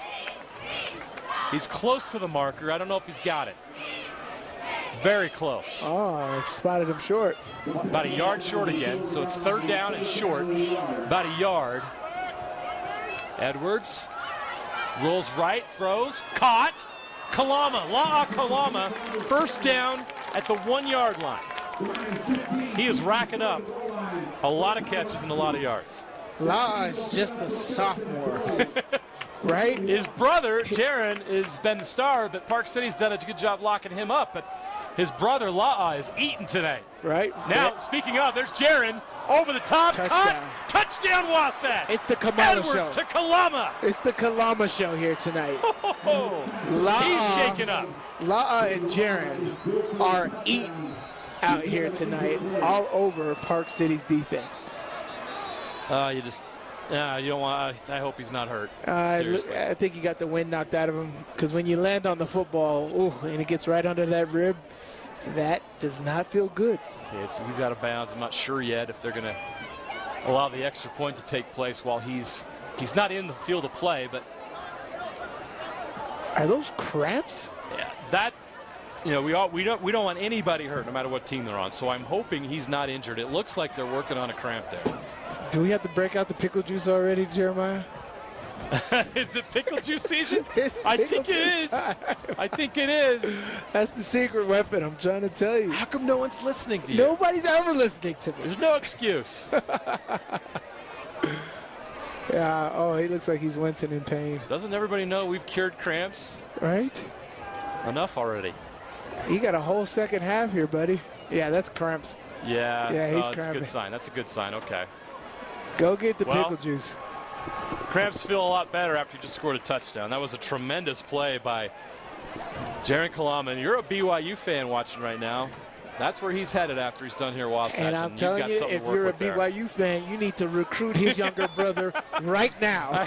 Is it a package deal? Oh, my gosh. La'a is a beast, and he's only going to get better. No. So just like that, Wasatch takes back the lead. They add another point to it. So now Wasatch leads in this rivalry game 14-9. We have 2:26 left in the game, in the first half. I'm going to get too ahead of myself here. Let's take another look at this. He just sells out. It's a nice throw. He put it right where it had to be. That's not an easy throw, Sly. Nor is it an easy catch. It was a good defender. No, I think it's perfect. It wasn't easy. No, it wasn't an easy throw. Wasn't an easy catch. Both of them, it was perfect. The height, it wasn't like a hard pass. A lot of quarterbacks get in position where they're like, oh my God, he's so open, and get excited and throw it hard, and you end up throwing it too fast out to the spot. But that loft, everything was perfect on that play, and it's because of the discombobulation of the hurry-up offense. You know, that corner is not able to get in rhythm with the rest of the defense to even ask for help, right? Yeah. Like, to know that if I can give up inside leverage where my safety is, that's easier with a big offensive receiver like Kamala. So, great job by this Wasatch offense. They are executing the hurry-up offense really well in the first game of the year. That's where experience pays off. First game of the year, everyone's got the jitters, everyone's nervous. But Darius Edwards, this is nothing new to him. Jaron Kalama, he's been there before. These guys, these players have been there before, and you're seeing that experience that on both sides of the ball. Park City's guys You know, Byers, an experienced quarterback. The Alfords, Tabarachi, these are all experienced players, and we're seeing it tonight here in Game 1. Well played Game 1 to start off a new season of Game 9 Live. Here comes Park City at their own 20. Byer dumps it off to his running back. Tabo. Look at those cuts. Tabarachi with a nice run. He's fired up. Now Park City's it's 2-minute drill time. So this is a big test for them. Beautiful swing route right here, wide open. Wasatch is playing deep, protecting the deep ball. Chip away, chip away. There's plenty of time. Plenty of time to get down the field. For Byer. Pressure comes. Oh. Flag down, that's holding. That's coming back. So that's a big step back for Park City after a nice first down run for Tabarachi.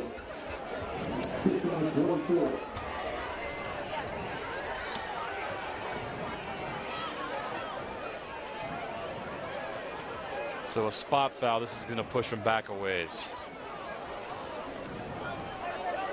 Another thing to keep in mind, Wasatch gets the ball first to open the second half. Yeah, Park City needs to go into the locker room with some kind of rhythm. You want to have some kind of juice going into the locker room because, you know, as you're sitting down, you want to be somewhat hyped. So you need a really couple big plays here on this drive to give you some promise going in, because if Wasatch is starting with the ball at halftime, they got all the momentum right now. Oh, they got a challenge here. They need 26 yards for a first down. They got 3 downs to do. Oh, that's thrown to the wrong team there. That was the first time there was an interception, but there's definite miscommunication. Yeah. You don't pump and go back to the pump. Yeah. That was confusing. But I think that's the result of the play. It did not end well for Park City. That was almost interception deep in their own territory. Yeah, I don't think the offense was on the same page, or the quarterback wasn't on the same page with what he told his receivers, because all the receivers ran the right route of the screen, but the quarterback ran the pump. Byer hands off. Oh, nothing there. Oh, I got too many names to call there. It was a group effort to bring down the runner. Swarming. Boy, Wasatch is taking the momentum here right now. Right? They got all the energy is on that side of the stadium right now. This is the Wasatch show right now, and this is when you got to, what we call it, put your foot on their neck and don't let up. You got to blitz them. You got to make them feel the heat, because right now Park City has zero energy on their sideline, in their huddle. And this is the time, this is the part of the game where you can break your opponent. Yeah. If you get a big sack right here, you will break your opponent. And another stop and play. Boy, and it looked like Wasatch was coming with the blitz, too. They smell blood. Yeah. So more negative yardage for Park City. This drive is not going the way they planned.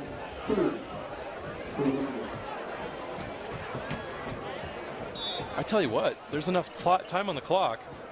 If Wasatch can force a punt here with Park City pinned a bit deep, Wasatch has time to strike here before the halftime.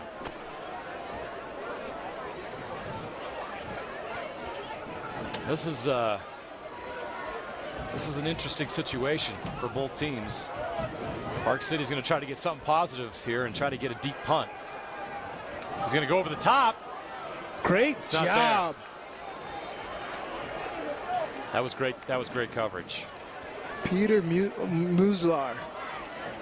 We've been saying him. Yeah, Peter Muslar with some nice coverage there. They've been going at him too. They've been testing him. Well, I mean, I would have too. He's been letting the offense get behind him, but on that play, that was perfect. Nobody got behind him, and he used his speed when the ball got in the air to track down that ball. Great defense right there by Muslar. Let's go down to Tom Hackett on the sideline. Park City lined up here to punt. It's a nice punt by Byer. He's going to give him some room. That's going to trim a little bit of clock. And wow, all the way down to the 25-yard line. He completely flipped the field there, Sly. That was a great play by Bayer. Tom, are you impressed by a quarterback putting the ball like that? Guys, I don't know why when they know the quarterback's going to punt, but that's for another time. Hey, I got a quick update on BYU commit and star wide receiver for Wasatch, Jaron Kalama. He continued to get work on the sideline here, wincing in pain as the athletic training staff rolled out his calf, his left calf, but he's back out there now, so he's going to give it another go, and it sounds like that pickle juice worked. Back to you. It's the trick, I'm telling you. I used to struggle with cramps. It's the special recipe. In high school and college until my junior year, I started drinking pickle juice and never had a trouble again. Edwards is going to throw it out of bounds. Now 2nd and 10, 50 seconds left in the half. That was a huge play. Look, we don't often get excited about punts, but for Park City, that was a massive boot because you're deep in your own territory. Let's say Wasatch gets the ball midfield with a minute left. We've seen what their offense can do. Now they completely just 30 flip the seconds. field. You've seen what they can do in 30 seconds. Edwards. Oh, dump it. Hit the swing route. Muselar's on the side. He's got him. And he's, look at him. He can fly. Those feet were flying, and we've lost our camera. Oh, my gosh. He can scoot. Sean Moody on the sideline there. Let's hope Sean's okay. Getting us some incredible footage there of that play. Edwards, deep, keep going. Flags down. It's caught, but it's not going to matter. It's coming back. Holding. Oh, you see his shoulder pad. He's like, nah, don't worry about it. Don't worry about it. It's coming back. Josh Sanders with a great catch. I didn't even think he was going to Let's give Josh ball. Sanders some love for this catch, even though it's coming back. They called holding on that? Oh, that would have been massive. That was a big play. Huge play. Let's see if we can see this holding. Yeah, he just grabbed him by the pads there, took him down. So. Oh, this is when you want to kill your offensive lineman. Oh, huge penalty for Wasatch. You love your offensive lineman, but on big plays like that, come on. That was a big-time throw by Edwards and a great catch by Sanders. It was. They're in business if that counts, but instead they're backed up and now 33 seconds left. First down, and they got to get down to the 48-yard line. That's where you're running a draw play right here. Edwards escapes the rush. Going to dump it off to Muselar, and he drops. Maybe for the best there. The defense was there to clean it up.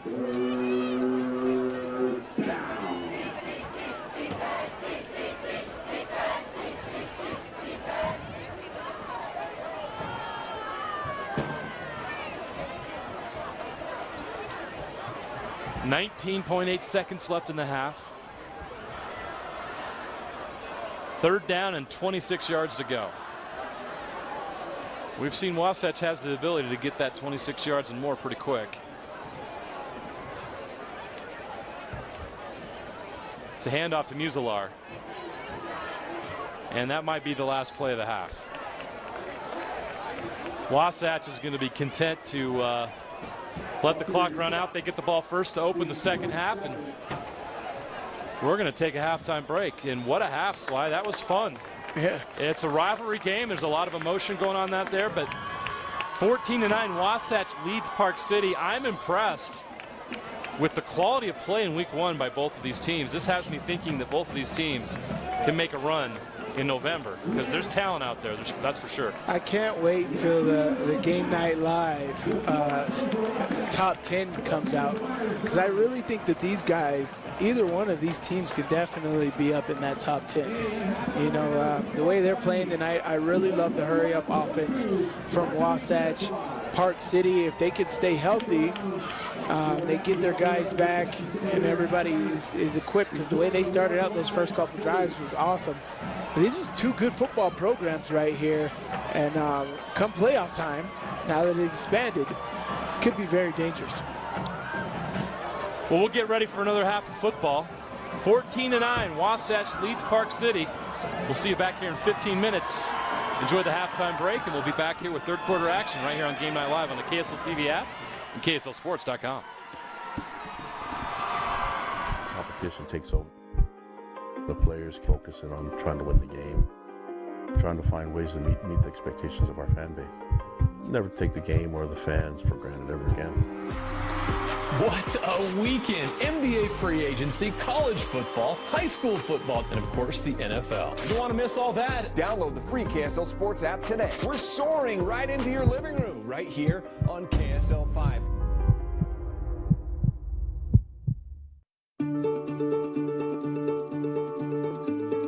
Gear up, get out, and get moving. Locally owned and operated since 1995. Visit us at saltlakerunning.com today. Welcome in to the Tim Daly KSL Sports Football Challenge. We've got a handful of kiddos here. It's going to be fun. It's going to happen all throughout the high school football season. Here's the deal. Very, very simple. You pass the ball, you kick the ball, and then you finally kick a field goal. So I guess you punt the ball, then you kick the ball. I made a mistake. I do apologize. Pass, punt, kick. That's the aim of the game. Fastest contestant to do it wins a prize, but they'll all go out with prizes because in 2021, we're all winners. The goalkeeper would catch the ball in the field of play and then kick it out of his hands. That's what you would do. Okay?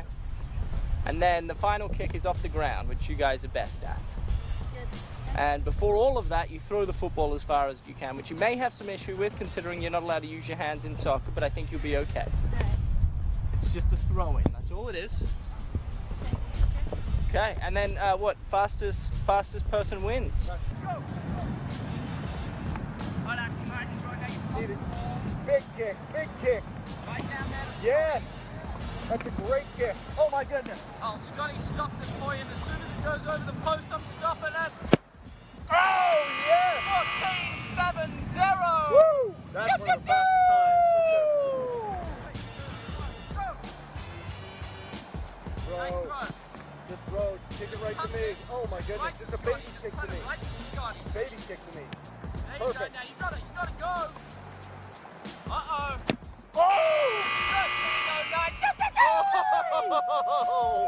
Oh my goodness. Teddy takes the lead. I remember the first time Taylor brought me to Moab. It was life-changing. I think that switch from caring to loving to respecting is when it makes your heart feel like fire.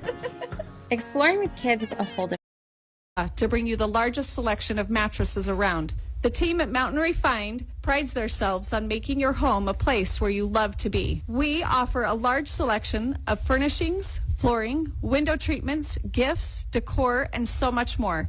If you haven't been by lately, stop and check it out. You'll be pleasantly surprised. We're located at 480 North Main Street.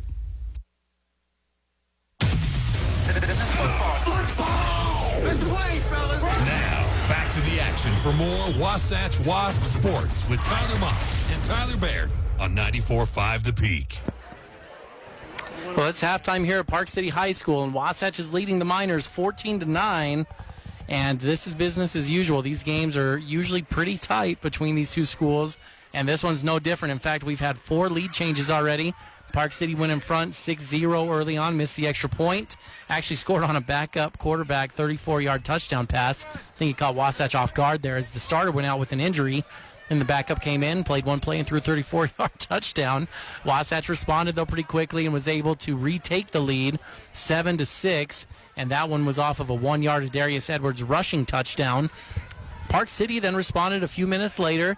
They kicked a 30-yard field goal, which we were surprised. Weren't sure they were capable of that, but the field goal was very good. It was true, and they retook the lead 9-7. And then Wasatch responded, marched right back down the field, and had what was probably the play of the game so far on a 1-yard touchdown pass from Edwards to Jaron Kalama in the left back pylon of the end zone. Jaron laid out, fully extended, hauled it in, and tapped the toes and was able to get the touchdown. Wasatch took that lead, and that's where we sit right now, 14-9.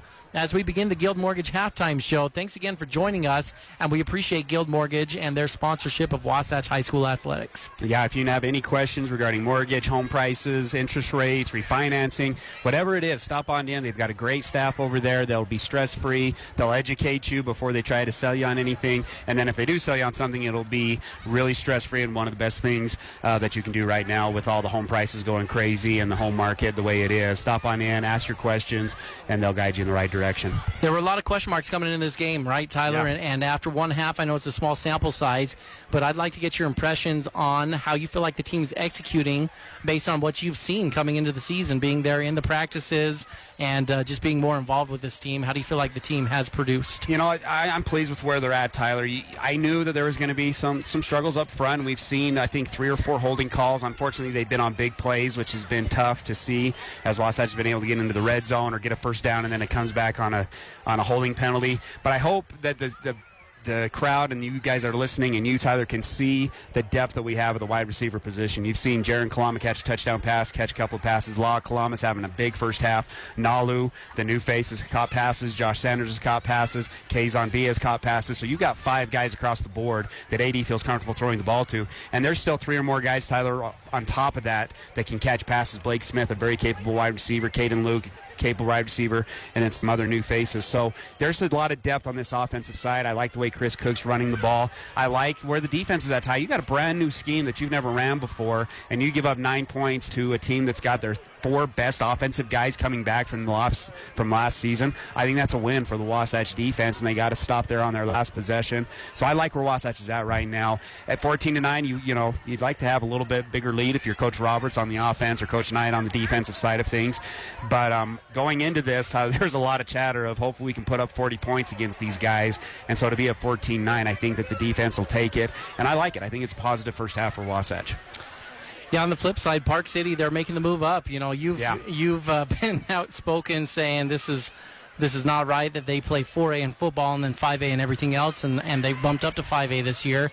And they're actually in separate regions from Wasatch, and they're down here in the Salt Lake region, actually, and Wasatch is going to stay down in the Nebo School District region, and we'll maybe get into that a little bit more and kind of talk about the new region alignment as this is kind of the kickoff of the athletic season. But Park City, they've got some athletes out there, Tyler, and I'm impressed with how the defense has held up against these athletes. Tabarachi is scary. Alfred, we haven't called his name very much. He's been, both of them actually have not been very involved, and they're pretty good athletes. As you said, the running back, I believe, is committed to Utah State. Well, he got hurt on that. Remember on that one run that he picked up 11 yards, and we had that pause in the action. That was him, and we haven't seen him since then. So hopefully he's okay. You hate to see an injury, but even that Tyler, the third string running back, they came in, had the great run that got him down, that set up that second score. So they've got some depth, Tyler, and I think that's one thing that. That from a fan's point of view, you see Wasatch give up a 15 or 16-yard run, and it gets frustrating. But you notice that Wasatch has done a good job of counteracting it and not giving up 5 to 6, 15, 16-yard runs. They're still making Park City march down the field. And besides the big play in the end zone for that touchdown, they've made Park City march. And if you do that to high school offenses, it's just tough. It's tough to put together 10, 11 positive plays to get the ball in the end zone, and that's what Wasatch's defense has done. Tyler, I want to ask you a question about your offensive player of the half so far. And the offensive player of the half is going to be brought to you by Bank of Utah. Bank of Utah has accounts for everyone from personal and business checking, as well as savings accounts to mortgage and consumer loans. Visit our friendly Heber branch at 620 West, 100 South, and find an account as unique as you. Bank of Utah is an equal housing lender, member FDIC. Who would be your offensive player? That's tough to say, Tyler, because I think Nalu, coming off new school, new atmosphere, new elevation, has looked really good in his performance. Man, we can say AD every single game this season. I have been so impressed with his progression. I thought he was good last year. He's just made another step, in my opinion. The way he's composed in the pocket, he feels the pressure. He's looked really good. Laws had a big half. But Tyler, I'm going to go up front a little bit. You know, he hasn't gotten a lot of pressure right in his face. So Geraldo Pye Pion, Austin McNaughton, those guards and center up the middle have allowed AD to be in the pocket and to deliver some balls.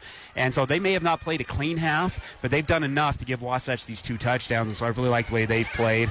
The easy answer is just AD. I just really like the way AD plays. So hold on. What you said there is pretty much every single 12, person. 13 guys that have graced the field. And then you went with Edwards. You went back to the quarterback there. Still go back to AD, but Geraldo Pion, Tyler, against this 3-man front, he has a nose guard on him every single play. And I don't know who's had the holding calls. I haven't been watching that closely. But there hasn't been a lot of pressure right up the middle on AD, which has allowed him to set his feet and deliver the ball. And so Pion, as a junior, no varsity experience. He's had good snap after good snap. He's played really well, in my opinion, so far in this game. Ty, when we come back from break, we're going to do a Gordon Law Group stat check, and then we'll be ready to go for the second half of play here. You're listening to the Guild Mortgage Halftime Show. We'll be back right after this. The 50s produced some great sound. That early rock and roll triggered so much emotion for so many. Here's another sound from that era.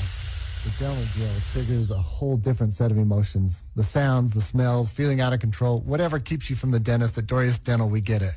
We focus on the little things. Distract yourself with your favorite episode of The Office, or crank up the 80s or 90s and let it take you back to another time.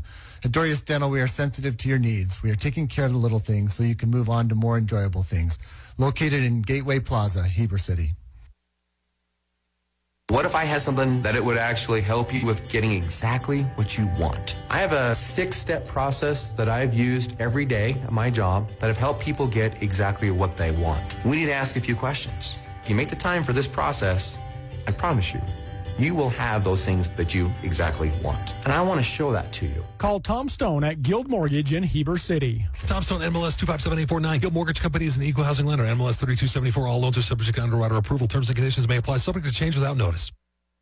5, 4, 3, 2. KTMP, Heber City, and live sports coverage with Ty and Ty. You're listening to Wasatch High School Athletics. It's halftime. Wasatch leading 14-9 over the Park City Miners. And this is the Guild Mortgage Halftime Show. And boy, oh boy, Tyler, did the fans come out tonight. Yeah, they did. It is packed here at Park City High School. Places. The stands were full by 6:30, and there's got to be several hundred more that are just scattered all over the field. Not the football field, but the grass field right here by the bleachers. And it's been a fun one so far. It's been a good way to start the season. It's time, Tyler, for a Gordon Law Group stat check. The Gordon Law Group, your full-service local law firm, practicing in all areas of the law. Gordon Law Group, yeah, we do that. And I want to put in a personal plug. They actually helped me out last year as well in my advanced placement United States government class. They sent over one of their lawyers to talk a little bit about the court system and the legal system and how things work in the United States from a legal standpoint, and very appreciative of the Gordon Law Group, and not just great law service, but also great community members as well. So we'll shout them out and encourage you to stop by if you need help with your legal needs. So right now, Tyler, in the first half, Chris Cook, 13 rushes for 48 yards. AD has a couple of rushes for 7 yards, so that's good for around 60 yards rushing for Wasatch in that first half. Passing-wise, AD doing his thing, Tyler, 16 of 22, 189 yards passing in that first half. That's good for 72%. Goal-wise, you're looking at like 65%, so he's up over 70%. You look at the receiving numbers for Kalama, 8 catches for 101 yards. Nalu, 4 catches for 55 yards. Wow. So the inside receivers are where Wasatch is doing their damage. Jaron Kalama with one with the touchdown catch in the game. But he's been relatively quiet as far as the marching goes. A couple of big plays have been called back, especially from Josh Sanders there at the end of the half that would have given Wasatch another score. On the flip side of things, Park City's doing it on the ground. 159 yards rushing on 19 rushes. So they're averaging well over that 5 yards per carry mark. Passing-wise, 17 of 16 for 104, and really most of those yards are coming on 2 catches. They had the wheel route up the sideline that set up the first score, and then the 34-yard touchdown pass. I think if you're Wasatch, I'd maybe you see them go a little bit more man-to-man on the outside, try to get pressure and stop the run game and make Bayer beat you with the arm. There it is, your Gordon Law Group stat check. We're about 30 seconds away from getting this second half of play going. And as we get ready to kick off this second half of action, I want to remind you tonight's kickoffs are brought to you by Mountain Refined Furnishing. And Tyler, another new sponsor that we appreciate here, and they've got a killer deal going on there right now where you can buy a king-size mattress for a queen-size price, or a queen for a twin price, or this is the one that catches my attention. You get a free Camp Chef when you purchase. You buy either one of those, they'll give you a free Camp Chef right now. And so, stop on in. Nicole Ferguson's great to work with, great community member, and fun to have them as our sponsors. Let's go ahead and, Tyler, and jump into our Country Garden and Nursery keys to the game and our keys to the second half, and I'll let you go first on that. Oh, boy, put me on the spot here. Wasn't quite ready for this one here. Just watching the way that first half unfolded, Tyler, I'd like to see the linebackers actually have just a little bit stronger second half as far as the containment we're talking about. I feel like Wasatch is a little susceptible to a big play on the outside at the linebacker position. And it is funny saying that where they only gave up 9 points. I feel like I'm being really greedy saying that, but I do feel like there's some room to grow there. So that's where I'm going to look. If you can avoid having just a big explosive play from Park City and make them march, I think it's Wasatch's game to lose here at that point. I'm going to still stay with my same thing. I think if Wasatch plays a little bit cleaner in that first half, they've got 21 points on the board. And so if they can just minimize those offensive holding penalties, still take care of the ball. We haven't seen a turnover on either side, Tyler, and that can maybe be something that changes the course of this game of who gets the first turnover. But if Wasatch can play clean, continue to play fast, I agree, Tyler, they're going to go ahead and come away with this victory. Those are your keys to the second half, brought to you by Country Garden and Nursery. Remember that they're at their new location, which is there kind of on your way to Provo, right? Kind of down on US Highway 89. Yeah, it's that same road. I forgive me, I can't remember the actual name of the road, but the one where you turn to go to Daniels there, just across from Culver's, in that same area. And it's a beautiful building and location. It's a great use of that spot. It makes it look beautiful. You got all these trees that are blossoming, or plants, or even just the mulch and the bark that you can get out there. It's a great location, so stop on by and see them. We're going to step away for just a brief moment. Kickoff set to come up here in about a minute. You're listening to Wasatch High School Athletics on 94.5 The Peak. Hi, friend. Are you ready for your next delicious meal? And then that should get us to kickoff.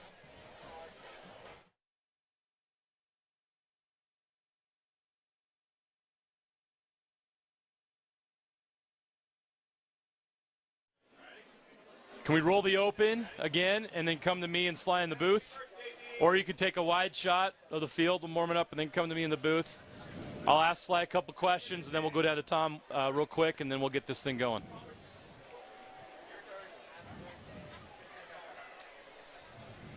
Yeah, throw up the graphic. Let's go right now. We're a minute to kickoff.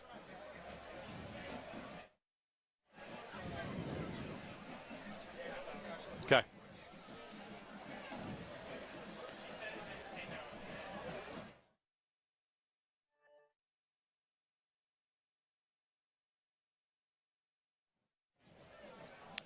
Welcome back to Park City. We're about ready to get underway with the second half. Wasatch leads Park City 14-9 in this rivalry matchup. Sly, Wasatch, they had a great first half. After falling behind 6-0, they pretty much controlled the rest of that first half. Yeah, man, it was a tale of two quarters, really. The first couple drive, you were kind of worried about Wasatch if they could keep up, because Alfred was just banging in there with the ball. But, you know, things turned around. The first game jitters in this rivalry game slowed down for Wasatch, and they really took control of this game. And actually, on the defensive side of the ball, they stepped up, started stopping the run game, and then their offense just took over. Their offense took over. That hurry-up offense kept Park City discombobulated through that first half, and Wasatch took control at the end of each quarter. They scored a touchdown. So excited to see what happens in this half coming up. So real quick for Park City, they lost Sam Alford, their starting running back. How do they take control back here in this game? Because I thought for the first quarter they were the better team here. I think they really doubled down on the plays that they were doing well. Give Tabo the ball. That's your playmaker. You know, that's your D1 commit. Get him the ball. Byers is doing a great job of managing that offense, especially when they do that sprint right option. He's making the right decision. But I think what's worked, and I was just baffled that, you know, Wasatch wasn't keeping up with it, is that go for the deep ball. They're letting your receivers get past them every time. I would actually double up. I would throw the deep ball, have success, go right back to the deep ball on the very next play. So Park City, I would take big chunks down the field and then hammer away at it with Tabo. Let's go down to Tom Hackett on the sideline as Park City gets ready to kick off and start the second half, Tom. I spoke to both head coaches. We'll start with Park City coach Montingo. He mentioned that halftime was all about them, finishing plays, finishing drives, making sure that they're setting assignments. He says this isn't the first game. This isn't necessarily the first quarter anymore. We're into the second half of the first game, so it's time to crack on.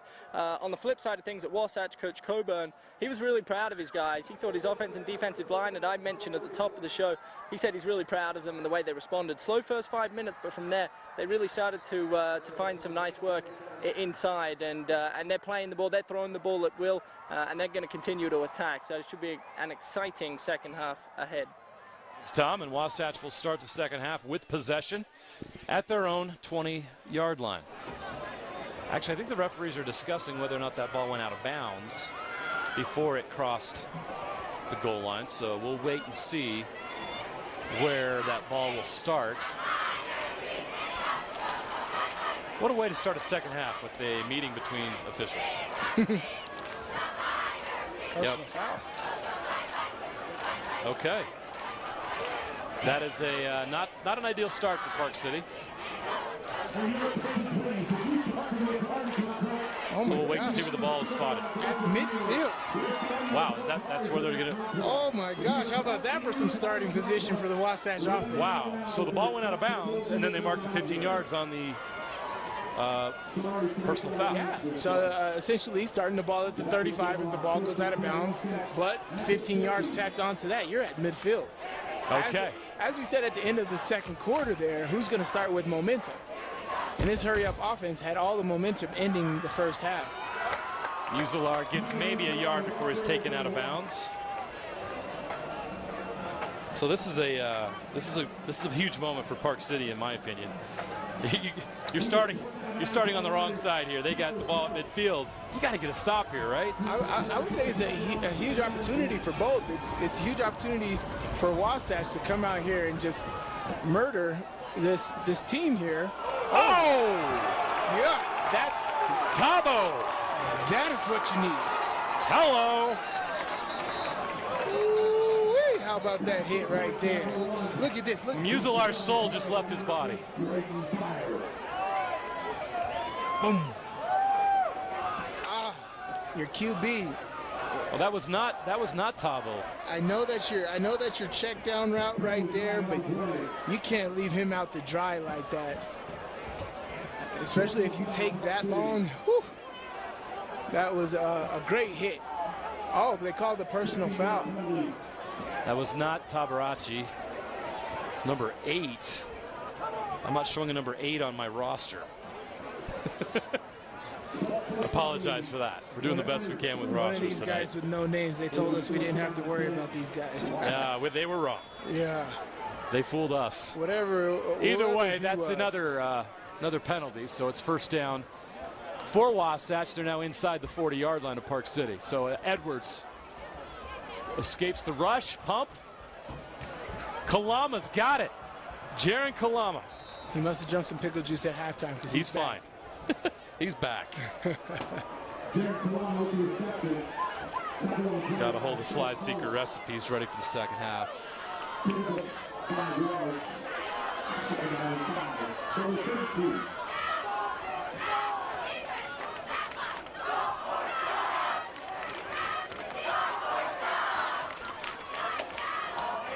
Edwards dumps it off to his back. It's a good pickup.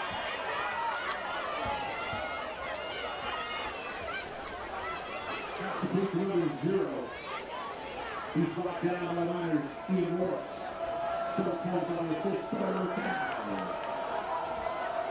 Edwards with a throw out to the sideline.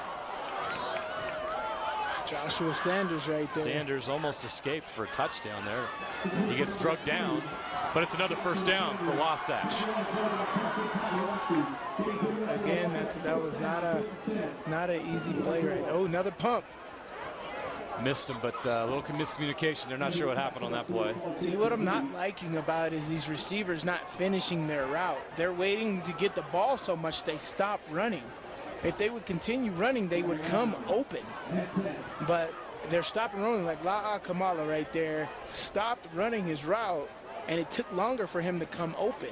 If he keeps running, Chandler will be able to find him.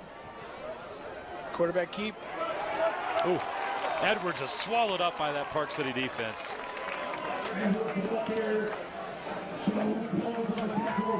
3rd and long right here. It's a big stop by this Park City defense. Let's see if they can come up with it. They're doing a great job here.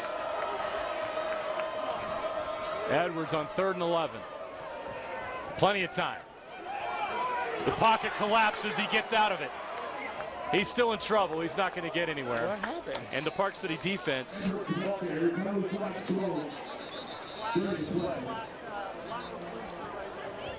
That full start? What do they call it? Holding? Why did they stop in the middle of the play, though? That's what I was. Did the play even happen? Yeah, why did they blow the whistle? I guess, was the quarterback in the grasp? No, he wasn't. Okay, then. Very confusing. Well, they're going to mark him back, and when Wasatch, essentially at this point, they can either take a shot for the end zone or try to get themselves in field goal range. They got an excellent field goal kicker.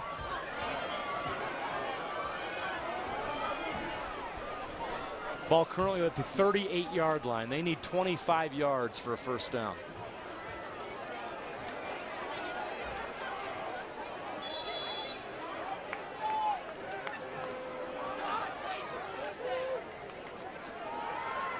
Edwards taking a shot. Sanders had it off his fingertips. Incomplete. So the Park City defense holds.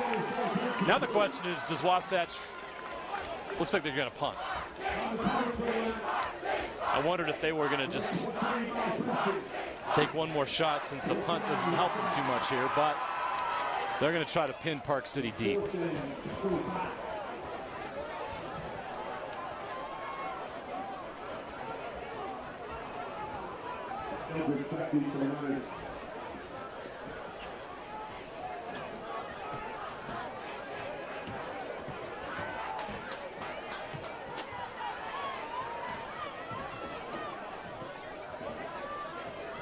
Punter's number 80, I have him listed as Aiden Rouser. Great job. That ball bounced to him, and he still was able to pick it up. Oh, it hit the pylon. Oh. I was about to say, that was about to be the most heartbreak perfect for Rouser. That hit the pylon. I thought it was going out on the half. He deserves some kind of points for hitting the pylon. How difficult is that? That was impressive. In bowling, that's a strike, not so much on a punt. I wonder if they practice that. Can I hit this pylon? I see so many things of punters and kickers doing tricks. We got one of the greatest college punters of all time. Let's ask Tom Hackett. Tom, how impressed were you with his ability to take out the pylon with that punt?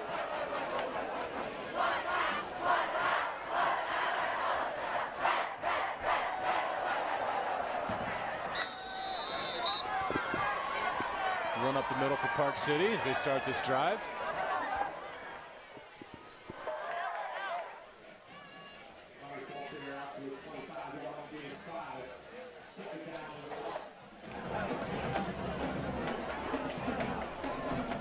So, Slide, Park City dodged a bullet there. I mean, Wasatch has the ball at the 50-yard line. They score a touchdown. You're looking at 21-9 without your starting running back and time running off the clock. Now, Park City can drive down and take the lead. Huge momentum shift here. Woo! Great run by Tabo. All right, picks up 18 yards on the carry right there, or 15 yards on that carry right there. That was a beautiful set run, running away from the blitz. You have all your blockers in front. Oh, look at that. Great job. If you love offensive line play, look at 54. Getting out in front. Love that. Give some love to Jesse Helton for paving the way there. What does Chris Berman call that? The big old dancing bear? Yeah. That's a scary thing. You're a defensive back and you see two big uglies coming your way. That is not fun. Pitch out. Pass. He's going to throw it. He's going deep. Short. It's way short. Can he come back and get it? No, but that's pass interference. It wasn't a completed pass, but it was the next best thing for Park City. Is that Kamala down again? Yep, he's got a cramp. His leg is straight as crap. He didn't get the pickle juice. Nope, he did not. So Sam Alford was the intended receiver.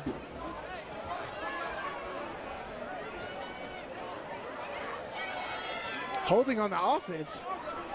Oh, we got interference we have on the double defense. penalties. We've got 2 flags. I didn't notice the flag in the backfield for Park City initially, but that is the case. Replay first down.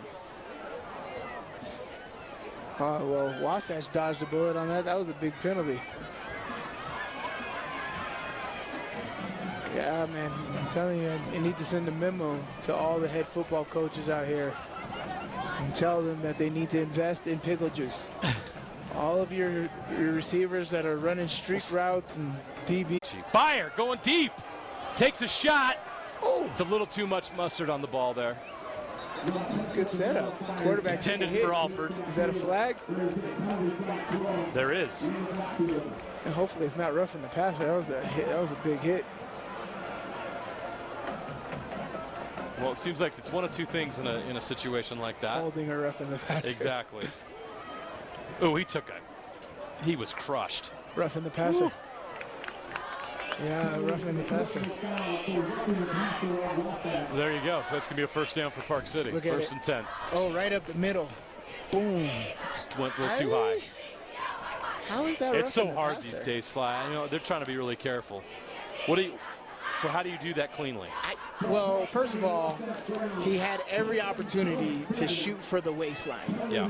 So as a defender, you definitely need to put some hurting on that quarterback by putting your shoulder in his stomach and wrapping him up. That way you can avoid that. You don't put your body on him, and you get everything that happened on that play without a penalty. But there, he hit him with the shoulder. I got to see the other angle. I didn't think he got hit in the head. I don't know where that was roughing the passer. Definitely back in my day, that would not have been roughing the passer.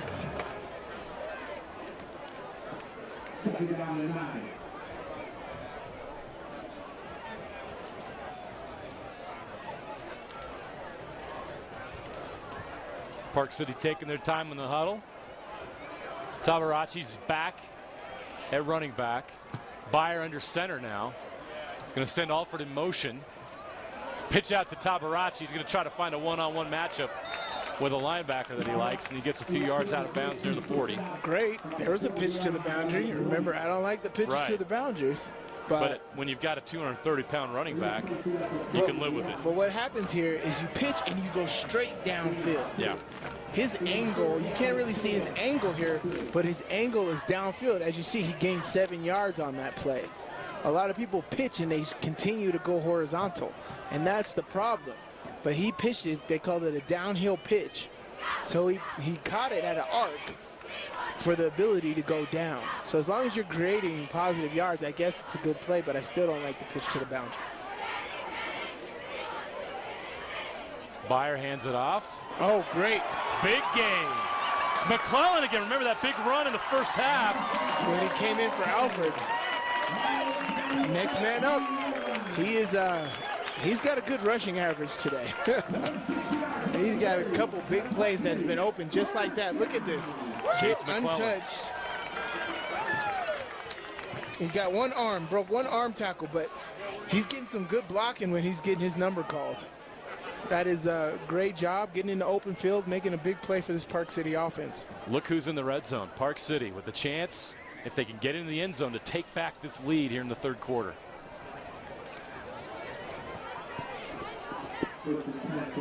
As we said, that first possession of this half was very important for both squads. There we go. Out. There we go. Get downhill.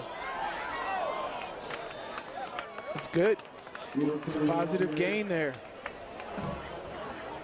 You end up, and this is what defenders like, when you keep going horizontal, you're not going anywhere. You're running thousands of yards, but you're not going anywhere. But when that offensive player turns it up, as he did right there, that's when it's a good play for the offense. So great job by the running back right there, turning it up when he saw his hole and getting positive yards. I believe that's Will McCurdy. He's not listed on our roster, but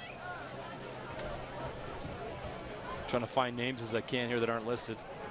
Byer going deep to the end zone. 7 route. Yes. Off it's got it. That's a touchdown. Oh my gosh, that was Park beautiful. City takes the lead. What a throw by Byer. What a catch. Sam Alford. Woo! Sam Alford, celebrate, young man. You got a touchdown. That was a beautiful throw, a beautiful catch, right on the money. Got his feet in bounds. Front right shirt pocket. You can't draw it up and throw the ball and catch the ball better than that, ladies and gentlemen. That was beautiful by Byers to Alford right there. That might be one of the plays of the game right there. That was beautiful. Certainly. Park City has the lead once again, 15-14. Now, it makes sense to go for two here, only up one. Wasatch is going to take a timeout. Yeah. So, wow, we always talk about momentum slide. You just saw it right there. Well, Wasatch had a chance. First possession. Started at the 50. They didn't execute. Penalties moved them back. Now Park City has flipped the momentum. They drive down the field and score. I mean, Park City's got to feel good about where they're at right now, considering where they could have been. No question. I mean, we get a punt that hits the pylon. You could have been at the half-yard line. That changes your offensive playbook as well. But, yes, I mean, Park City, man, it's an ebb and flow. Yep. This game has been ebb and flow. Started off with Park City making big chunks, big plays, getting all the way down inside the 10-yard line on the first possession, but not coming out with a score. Then Wasatch, doing good hurry-up offense, back and forth, and then at the end of the quarter they start scoring. And then you see Wasatch take the momentum with good defensive plays. Then you see Park City come back. This is a rivalry game. Back and forth, back and forth. Yes, lead changes, everything that you would expect for something like this. This is going to be a great ending to this football game tonight. We got a long way to go here. Wasatch has always had an answer in this game every time Park City scored. All right, direct snap perhaps to Tabarachi. He's into the end zone. Nope, they're going to call him short. So the two-point conversion fails. Park City's lead is just one with 6:15 left in the third quarter. And now we have an injured player. JJ, that's McClellan right there. But this is the two-point conversion. His knee hit down before he got in there. It's tough for us to see without a sideline cam right there. They're saying his knee was down before. Let's see. Let's see that left knee. He slipped. He slipped. Keep your feet. That's what happened. The hole was there. Keep your feet. We'll see if that plays a factor. Let's see if we can get a replay of that touchdown. Later in the game. That touchdown was something special between Byers and Alford right there. What a great throw that was. Yes, it was. Yes, it was. That's experience right there. Here it is right here. Byer. Beautiful ball. Look at this. Front right shirt pocket. Oh. Great stretch. It was defended well. It was, but if you go to Madden, look at this. Great presence in the pocket, great touch, only where the receiver can get it. Right foot down, great catch. Beautiful. Beautiful. It's just how you draw it up. You practice that in practice. You do that. The one route on the outside, I call it 17. So the first receiver has the first number. He runs a run route, which is a hitch. So the corner stays with him. And then the inside receiver runs a 7 route right to the corner. And it'll come wide open every single time if you have an athletic slot player, as you do in Alford. Oof. And you just put the ball perfectly for him. That was beautiful. The defender had no chance. Even a really good defender, that would be hard to keep up with. Hate to see that. We've got another Park City injury. McClellan had to be carried off the field by 2 teammates. So another player on their way to the tent on the sideline. So puts a little bit of a damper on Park City spirits as they take a 1-point lead. What happened there? Ball blew off the tee. It's not windy out there, is it? Doesn't feel like it. I wish it was. Could use a little breeze slight in the booth. breeze here in the booth, but we're doing all right without. All right, let's try it again.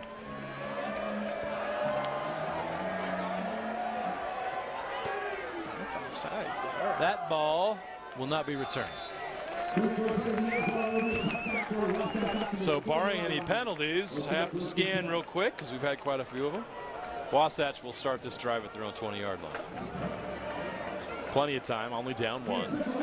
6:15 to go with Wasatch's offense, the way they move the ball. They can score quickly, so we've got a long way to go here. Kalama is having an amazing game tonight. He's got to be close to around 100 yards receiving. You know, around 8 to 10 catches. He is being the primary target. And then his brother, Jaron, if he can get the pickle juice. Edwards flushed out of the pocket. We got a flag on the play. That's holding. He's going to dump it down low. Oh, Wasatch is starting to have some penalty issues. And Kalama's down again on the field. Let's see if he gets up. He's going to stretch that out. Starting to see some frustration on the body language of some of the Wasatch players right now. I think they sense the missed opportunity Well, coming on that out of first the drive. huddle, you shouldn't have miscommunications as they did right there. I think the quarterback and the receivers weren't on the same page with that call, which, you know, Chandler had to pull the ball down and keep it, which, of course, you get a penalty because the offensive linemen are thinking something, receivers are thinking something, nobody's on the same page. Edwards, plenty of time, going deep. Oh, gosh. Way deep. Ooh. Sanders was the intended receiver, just a little bit too much on it. The opportunity was there. I have a feeling that connection's gonna happen sometime between now and the end of this game. Well, it happened, but there was a penalty. Exactly. But they're liking that. And Chandler's got a big arm, so he's going to go back to that for sure. Or Anthony Edwards, sorry. Anthony Edwards got a big arm. He's going to go back to that. Edwards with the hand. We've got a loose ball. Edwards back on it. Oof. This has been a terrible possession for Wasatch. This has been rough. So a holding penalty, an incomplete pass, and now a fumbled snap, and third down and long. Darius Edwards in his end zone. He's just going to go short with the screen. Great defense. And Park City does a good job. All over it. It's third and long, 3rd and 20 plus, screen and draw time. Screen and draw. So Wasatch is forced to punt. What a second half by this Park City defense. Remember, Park City has one returning starter. One, and they've been terrific tonight. Give those kids a lot of credit for stepping up.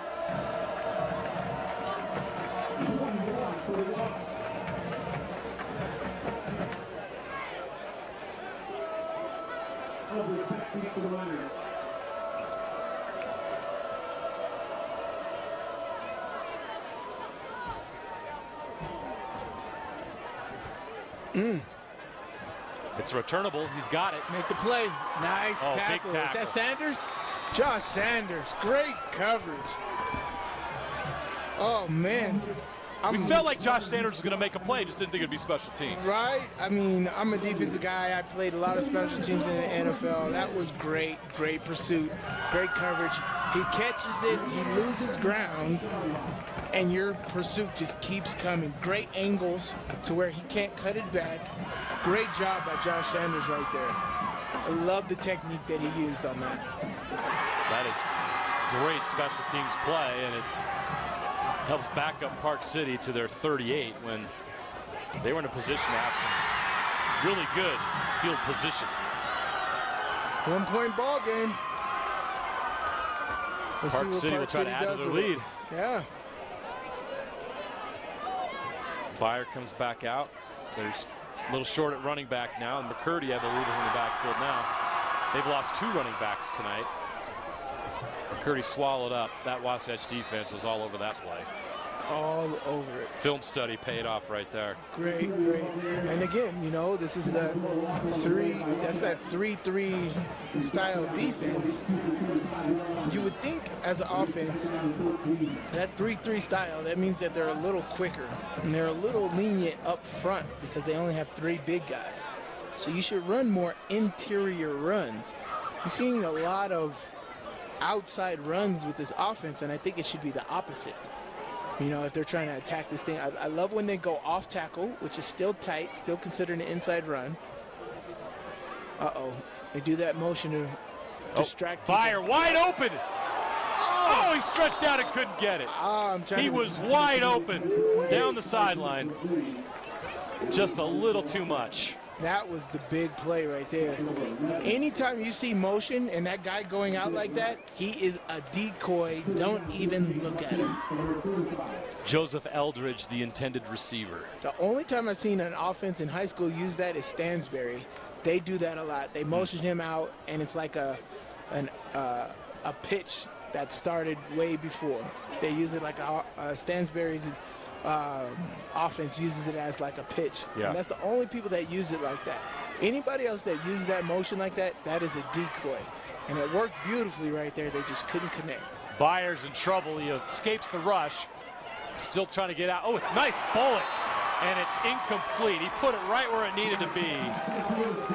Oh, Alford just made that great touchdown catch, but you know what? Guess who was guarding him? Jaron Kalama, yep. Jaron Kalama. Let's take another look here. Ball's in his left hand, comes back to his right. Wow, what a throw. That's an Aaron Rodgers type play. On the run, against his body, to be that precise. Yes. Alford's going to watch on the film, and he's going to forget about his touchdown. He's going to be like, I cannot believe I didn't make that catch. My quarterback deserved that completion. Nonetheless, they move on. It's going to be a punt by Byer. Man, he's got a leg. He makes me forget he's a quarterback with that punt. That's some excellent punts that Byers had tonight in this game that have played a major factor in the field position. Yeah, field position is everything, especially in a tight ball game, a tight rivalry ball game. You're going to need field position matters. Every blade of grass is what we call it in Pittsburgh. You have to defend. Even if you're down at the half-yard line, they got you. You defend because you never know what can happen. And so in a tight game like this, every blade of grass matters. So Wasatch will try to put that ugly series behind them. This is their offense is struggling here in the second half, Sly. I'm not sure what's going on, but penalties have obviously been costly. Well, you know what? It's exactly what happened in the first half. So they'll pick it back up here. Great pass by Edwards. That's broken tackle. Excellent job. Number 4, Blake Smith with the catch. That's exactly what happened in the first half, right? Those first 2 drives from Wasatch were just like, oh, looking a little rocky. And then they just turned it on the rest of the half. It doesn't take them long. No, it doesn't. It doesn't. And their defense is keeping them close by keeping this a 1-point ball game. Oh, look at it, wide open. Oh, give it to him. It's like the great Ted Lasso says, Sly, you need to be a goldfish. Why? Because a goldfish has a 10-second memory. Gotta forget. And this Wasatch offense right now has the memory of a goldfish. Darius Edwards had a good night at quarterback. Great. See, those are the type of runs you need to be playing against a 3-3 style defense. Spread them out, run it right up the middle. That's Chris Cook again. This is great job, great draw play right here. Great job by Cook finding his way, getting a great 7-yard play right there. Oh, I got a great play there by Park City's defense.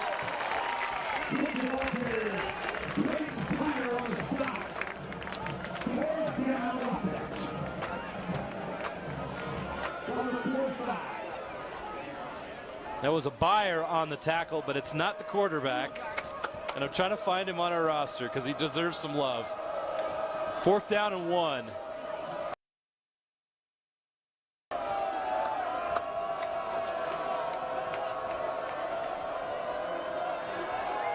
Braden Byer. Is he going to call timeout?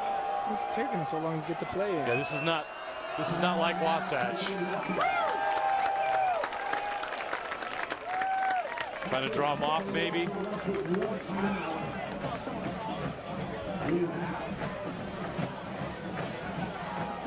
Yep. We have a pause in the action here. Let's go down to Tom Hackett on the sideline. Tom.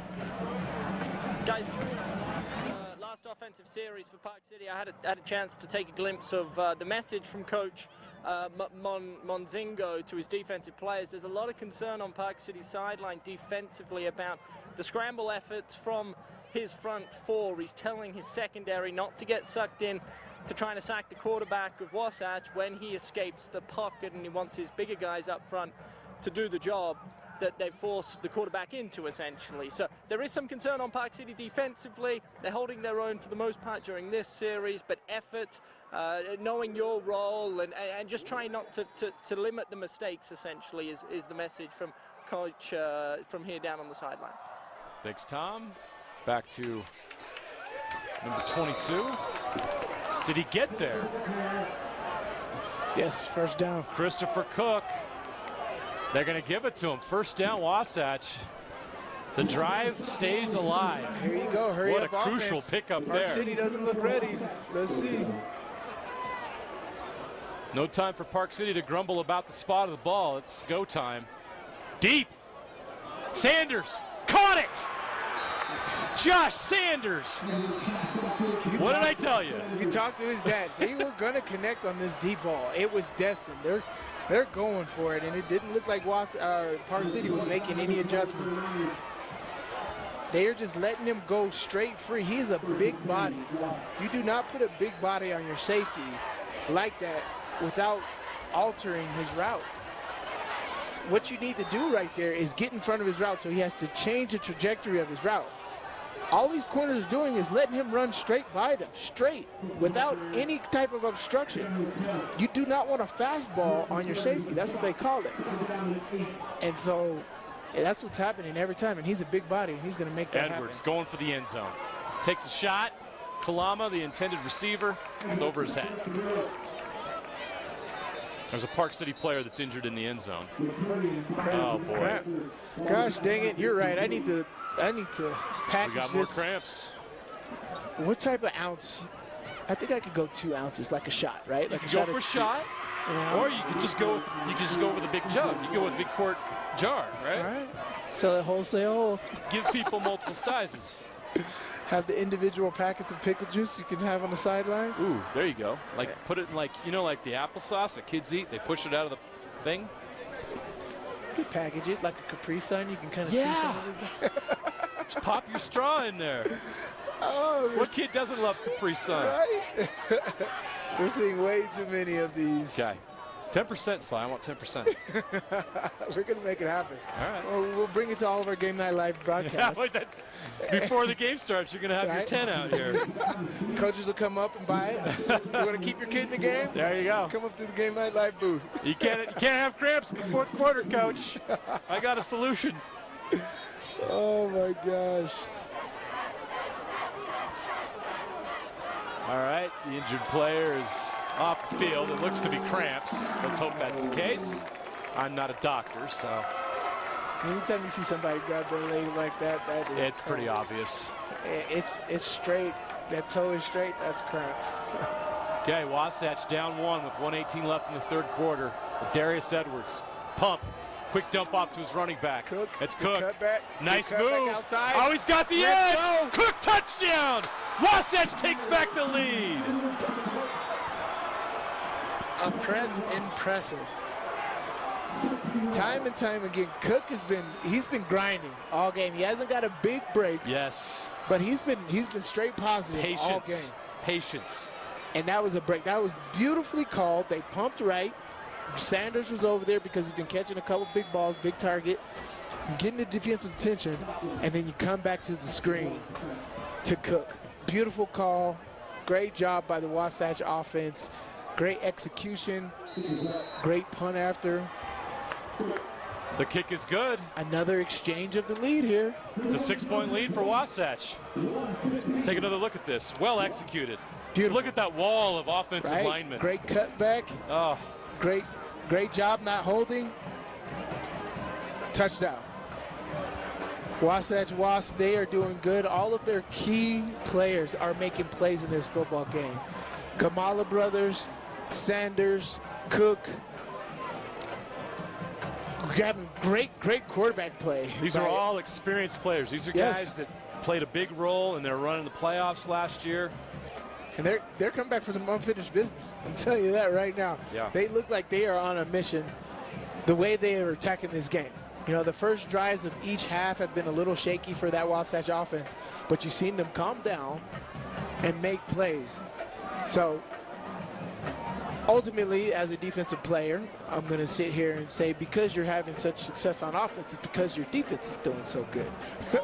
And you got to give some kudos to this Wasatch defense for holding up against the Park City offense.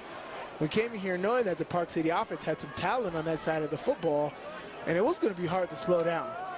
Wasatch is definitely up for the task and making it happen. Another big momentum shift in this game. There's no chance that's going to be returned.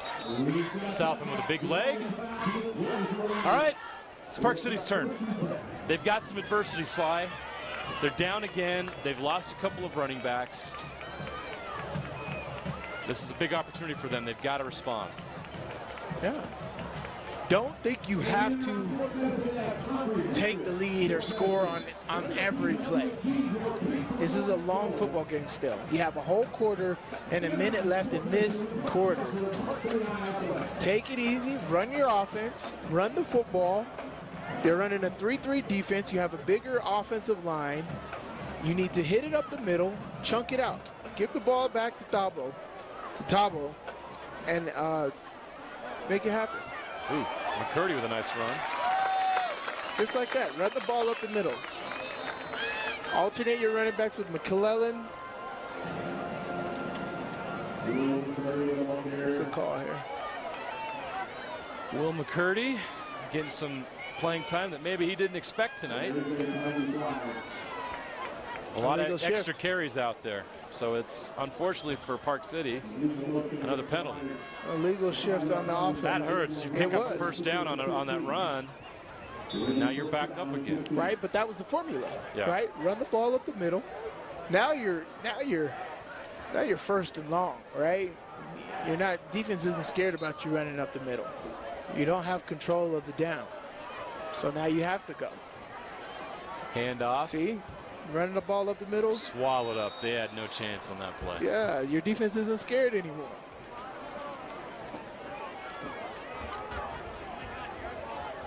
Now you got to hope to get back to the original line of scrimmage here. So penalties hurt you. Always. Yeah. Clock is running out on the third quarter. This could be the last play in the third. Wasatch with a 21-15 lead over Park City in this opening week of the Utah High School football season. Byer will take the snap and shotgun. Trips to the left. He's going to throw that direction. But here comes the heat. He's going down at the goal line. Is it a safety? No, 1 yard line. They're going to mark him right at the 1. Woo-wee. That pressure finally got to him. Byer has been eluding the sack pressure all night, but constant effort. Every single time you are going to get there. Look at this. This is Brecken Bowen with the sack. Oh my gosh. Yeah. What a way to end the third quarter by Brecken Bowen.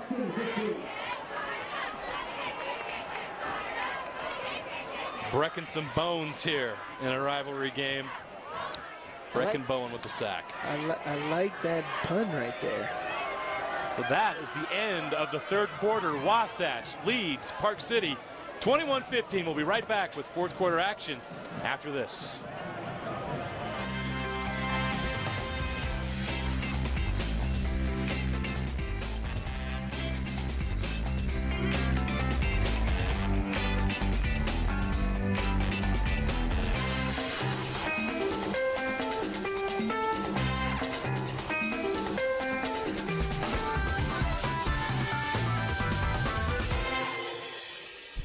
Competition takes over.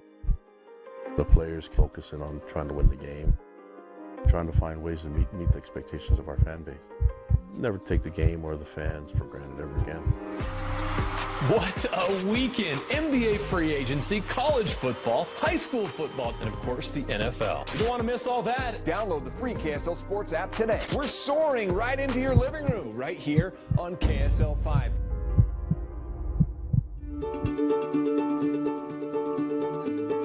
Gear up, get out, and get moving. Locally owned and operated since 1995, visit us at saltlakerunning.com today.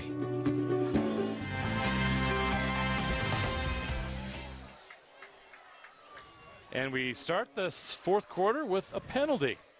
While we wait to get that sorted out, let's go down to Tom Hackett on the sideline. Tom. Quickly, I just took a tour of Wasatch's sideline, and it is carnage over there. There are players left, right, and center. The athletic trainer, albeit just one of her, needs a raise. As I'll let you guys call this last play. Nothing doing there. That Wasatch defense up to the task. But assuming Park City punts deep in their own territory here, Wasatch are going to get the ball back, and they're trying to play quicker. They're playing fast, but the coaches out on the sideline for Wasatch, they believe they can play faster. And the message is to the backups as well. Hey, be ready, because the offensive line coach was quoted saying, we have guys cramping left, right, and center for some stupid reason. Well, Coach, I think I know why that might be. Back to you. You know what, Tom? They forgot Sly's secret stuff. That's why. They are cramping all over the place. I've seen at least 4 players. There's another player down, and I think that's cramping as well. As Tom said, your athletic training staff is one deep. Yeah, they're getting their work in tonight. This has been it's week 1. You're going to have injuries. The cramping, though, you know, that it's that time of year. It's hot. I think there's a lot of nerves. Mm-hmm. You know, you're not in the mid-season groove where you're into a routine where you're drinking the fluids you need, and you know, that's all I can figure. I mean, we do have a lot of, and you'd think you'd have a little bit less up here at elevation in Park City. Maybe that's playing a role in it. I don't know. A little higher up here at Park City than we are other places, but that shouldn't make too much of a difference. Well, I mean, they train up here. This is their home. Right. Both of these teams know this is familiar. Heber City's not that far either. Yeah, this shouldn't be an issue as far as there should be plenty of adjustments to the conditions, the elevation. But there's been a lot of cramping tonight. Yeah, I mean, it goes back to it's like how much conditioning do you need to do during training camp, right? You know, how much is too much, how much is not enough. There's the fine line. Honestly, I was always in really good shape, and I still cramped. Yeah. So. Well, we're talking about these kids. They work in the weight room all year long. All year long. So they've got a lot of muscle mass. Mm-hmm. More muscle mass, it's easier to cramp, right? Yes. Guaranteed. Guaranteed. If I was Wasatch, I'd come with the heat. Why not? What do you have to lose here? What do you have to lose? Blitz everybody. I would do the old water boy, where I would shift all of my defense to come off on one side and just block that punt. Let's see if they bring the heat here. Jaron Kalama is back deep. They do get it off. They punt away from Kalama, which is smart. And it's down to about the 41-yard line. So terrific field position for Wasatch. And boy, a score here would be a huge situation for Wasatch, and their chances of winning this game would have put Park City in a real bind to be down 2 scores. Yeah, that would with time running out here in the fourth. We're down 11:21 left to go in the game. Wasatch doesn't look like the type of offense to do the 4-minute offense where they want to take time off. Nope. They're not going to worry about that. Here they go again. High octane. Edwards back to pass. Pressure's on. He avoids the rush. Throws it out. And it is off the fingertips of the intended receiver. Blake Smith. 2nd and 10. Park City bringing the heat. Here we go again. 2nd down and 10. Edwards with Cook in the backfield. It's a handoff to Cook. He's going to go right up the middle. He's going to get 4, maybe 5 yards. Looks more like 4.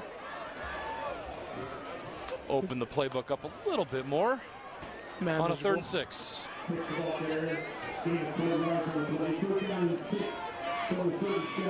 Trips left again. Edwards in shotgun.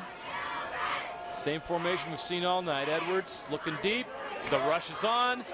He gets it away, and it's caught by Smith. Great job to keep your feet. Was that Kalama that made the catch? No. That's number 4, Blake Smith. Blake Smith coming late across the middle. Across, yep. Your fourth. Wow, what a play by Edwards. Your fourth choice. Now Edwards is looking deep. Wow. Oh, what defense. Terrific play there by number 33. That's Carson Baines. Amazing job, but Park City got lucky on that. Two people made mistakes right there. One, of course, Darius Edwards let the ball hang. Your receiver was wide open. That's a situation where you need to throw that bullet. Two, Kamala. The ball's hanging right there. You know you have a defender. You can't drift away from the football. You have to go get the football. If you know that ball is hanging, you got to go get that football. That is an adjustment for the receiver to make because he still could have caught that ball, but he had to go through it. But and on top of that, you got a holding penalty, and now you've got 2nd and 27. So we'll dump off to Cook. He doesn't go very far at all. He's back inside the 45-yard line.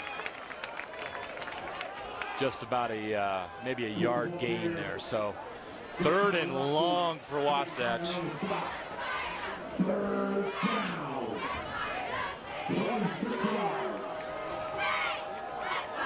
Not a lot of options here. You got to go deep.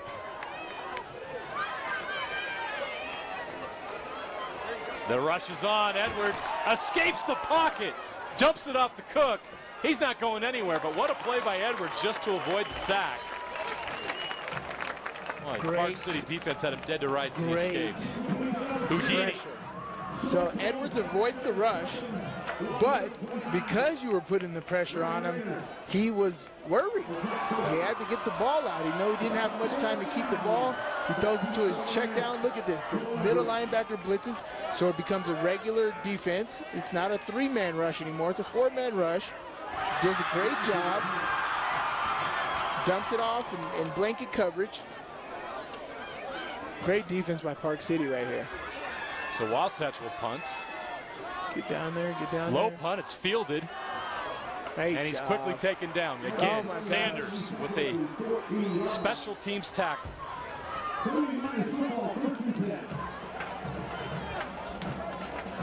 I hope people understand that those special team plays are not easy to make. No. Because, I mean, that is a literal tackling drill for us. And the reason it's a tackling drill because it's not easy. Tackling somebody in open space. Imagine trying to tackle Tyreek Hill, Antonio Brown, all of these scat running back type guys, running back, receiver, fast guys in open space. It is not easy to do. So what do you have to do? You have to take up all of the angle so you make the running back do one thing. They only can go forward. You take up, and Josh Sanders does a great job of taking up space, is what they call it. They take up all of the space so that guy who's running the ball has only one place to go. He can't cut back. He can't do spin moves. Great job by Josh Sanders on these special teams plays right here. They are big, big plays for a team, and he's making them. He's making them. That's a penalty against the Wasatch defense. A very positive development for Park City as they have 8 minutes and 46 seconds left to drive and take the lead. They'll try to do it a lot quicker than that. Byer throws it out. It's incomplete.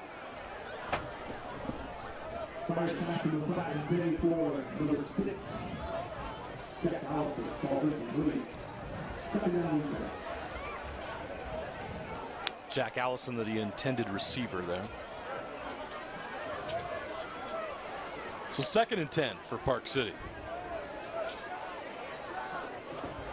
Clock is stopped with 8:37 left in the 4th quarter. Do we know if Josh Sanders has any offers? No, not that I'm aware of. I really like him. He's very athletic, plays multiple positions, a conscious player. Oh. Great technique. Pass is complete, but he didn't get far. Got to get Joe Dale on him from Weber State. Well, there you go. He should at least have a few offers, I believe. He's a talented guy. He's shown some versatility here tonight. For sure. A lot of talented players between these two schools. Really impressed with both teams. One team's going to go home unhappy tonight, but both of these teams are going to have a lot of success this year. Really impressed with both football teams. Well coached, disciplined, loaded with talent. Byer, 3rd and 10. He's scrambling. What a throw! Completed to number 13, Joseph Eldridge. Wow. They needed a big-time play there, Sly, and they got it. What a throw by Byer. Again, not easy. Throwing against his body. That's a dart. First of all, that's a no-no. Yeah. Everybody said you play quarterback. Yeah. You do not don't do throw that. against your body like that. It's easy to get intercepted. But hey, it's the fourth quarter. You needed a play on 3rd down. You need a play. That was a huge play right there for the Park City offense. Great job at Byers making a play. Many hits since he's taken this quarter and last quarter. He's sticking in there and making great plays. 1st and 10 at 40. We got a false start. That's something on there. So after that great play, you follow it up with that. That's frustrating for Park City. Yeah. So the clock will stop with 7:05 left, and they're going to move it back 5 yards.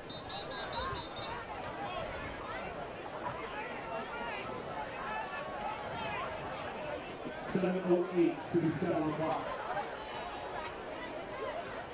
The 5-yard penalty puts the ball to the 35. We will set up 1st down and 15. Let's go down to Tom Hackett on the sideline. Tom.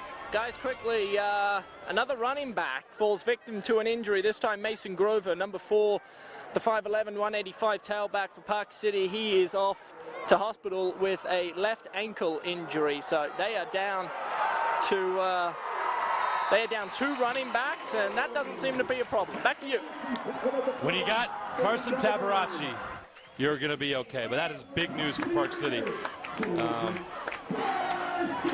Losing Grover after they lost Alford. That's a tough loss. Mason Grover is listed on our roster as number 32, but he was number 4 tonight. Grover had a nice couple of runs in this game, but now he's, as Tom said, he's out. And Park City's got to move on, but that run is big as Tabaracci's got him across midfield. Byer with a great pursuit by Wasatch. There was a lot of motion right there. Yeah. It's supposed to be distraction, right? You know, magician. You know, have you looking left, go right. Have you looking left, have you looking right, then go middle. But Wasatch did an amazing job with staying with their responsibilities, not trying to do too much, and they caught Park City with whatever they were trying to come up with right there. Great job. The motion went to that side. They pumped that side, and they caught Tauber before he could break a lot of tackles. 2nd and 11. There's a loss on that play. Toss to Tabo again. Tabaracci. Great run inside the 40, down to the 37-yard line, and that is good enough for a Park City 1st down. Beautiful job right there. Clock running. We're down to 5 minutes plus left in the 4th quarter. Park City is down 21-15, but they are driving here in the 4th quarter. This is how you draw it up when you look at a rivalry matchup like this. This is exactly what we expected. A game coming down to the very end. It's really what we thought. You know, after seeing the first few drives, we're like, this is going to come down to the wire for sure. Byer feeling pressure, throws over the defense. Oh, intercepted. Intercepted. Oh, it's dropped. It's dropped. Oh, Muselaar had a great opportunity, and he just could not hold on. Beautiful read. Byers did what we said don't do. That was the first big mistake tonight by Byer. He's very fortunate that it didn't lead to an interception. That would have been a killer for Park City. That would have been dead. That would have been, oh. That would hurt me for Park City. So Park City will continue their drive.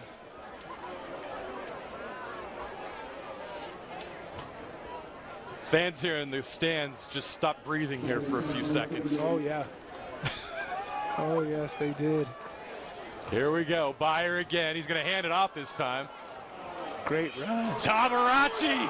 Tabarachi's on the loose. He's running over defenders down inside the 10. That's how you run the football right there. Oh, my gosh. I love how his legs are still going. Now, that guy has definitely got his conditioning in shape right now. Oh, Sly, we talk about momentum all the time. You have a near interception. Breaking tackles all up the middle. Instead of an interception, the ball's dropped. Park City gets a second chance.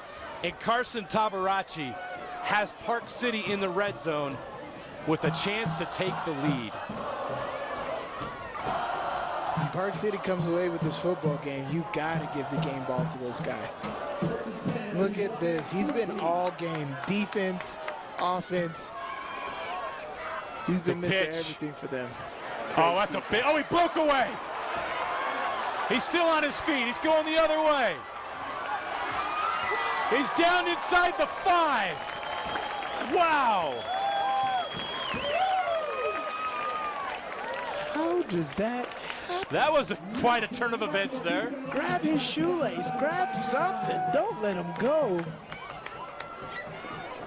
We have a penalty. It's holding, so it's coming back. Great effort, great run, but it's all for naught. And now Park City's got a big challenge coming their way now. That's a spot right foul. There. You get a big juice play like that. So you go from that, you're inside your 5, and now you're back way up. And you got to get down to the 3-yard line to get a first down. Here's a crucial series coming for Park City.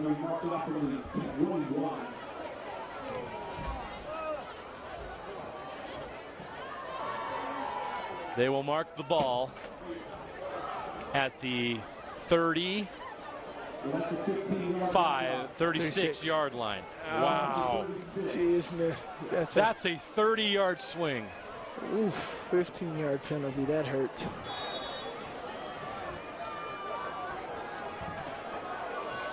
Well, now they move on. They've got to get yards here. They got to get back inside the 5-yard line. Get the ball to Alford. Byer.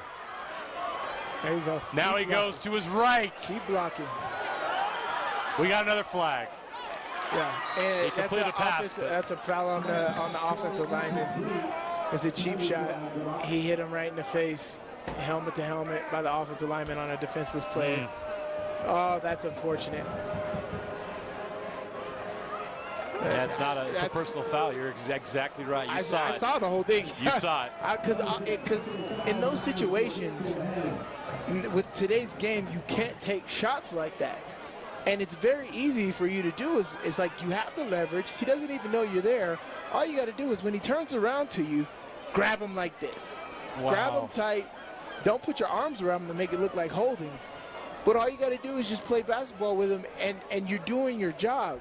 He's over there trying to use his head like a missile and takes out. Wow, look at, oh my God. That is a huge penalty. I did not know it was massive. That big. So that was a spot penalty. Spot penalty with the personal foul. Oh gosh, because that spot happened at the 50-yard line. 45 seconds ago, they were at the 3-yard line knocking on the door. Now they are back on their own 37. Oh, that hurts. Wow. That hurts. 2 big penalties. 2 big penalties. Take it. It's 3rd and 59. I haven't seen a swing. It's 3rd and 59. I've never seen any down and 59 yards to go. It's 3rd down and 59 yards to go. Something bad happened. 2 penalties. The ball's right there. The first down is right there. It's 1st and 59. Hey, at least it's first down, right? A crazy turn of events. They could have had first down at the 3-yard line. Wow. 2 penalties later, you got first down at your own 34-yard line. Long way to go. I'm not sure what Ted Lasso would say in this moment, Sly, but this is a tough one for Park City. Oh, no question. No question. What a turn of events. They were 3 yards away from taking the lead in this rivalry game. Now you got 3:40 left in the fourth quarter. They've got to go 59 yards to get a first down. They got 4 downs to do it. Here we go, Byer. Quick out. Screen. Just stay true. You give up 5 yards, so what? You give up 10 yards, so what? Keep them in front of you. As the Wasatch defense, your job is to keep them in front of you, keep them in bounds, yes, and keep them in front of you. You have the lead. Let them waste as much time. All this time that's going off the clock while they're huddling, that's not efficient. Look, if you can't defend first, second, third down and 50-plus yards, then that's on you. This is about as easy as defense can be. Right. 1st and 50. So Byer will chop some wood here. He's going to go deep. Come on, make the play. Easy interception. Works as well as a punt, honestly, at that position. Wow. Talk about excited, right? Wow, wow, wow. Time to take a shot.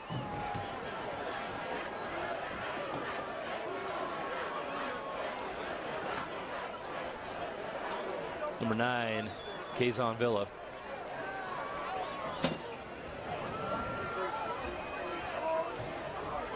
I mean, I'm going to be honest, I mean, that's fine. I don't have an issue with that. It's about as effective as a punt at this point. My thing is, what are you going to do? Yeah. Right? What are you going to do?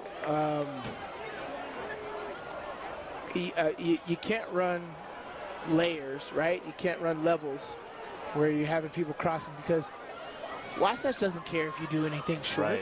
Right. They're in prevent defense. They know you're going to take a shot. If you're Park City, get a stop here. You got to. Oh, you just got to go out of bounds. That's a big mistake by Cook. Yeah. That's a great play there for Park City. Clock stops with 2:46 left. 2nd and 6. It's up to the Park City defense now to get a stop and give their offense one more chance where they don't have to go 50-plus yards for a first down. Now Wasatch, it's pretty simple for them. Just keep the ball moving. Don't turn the ball over.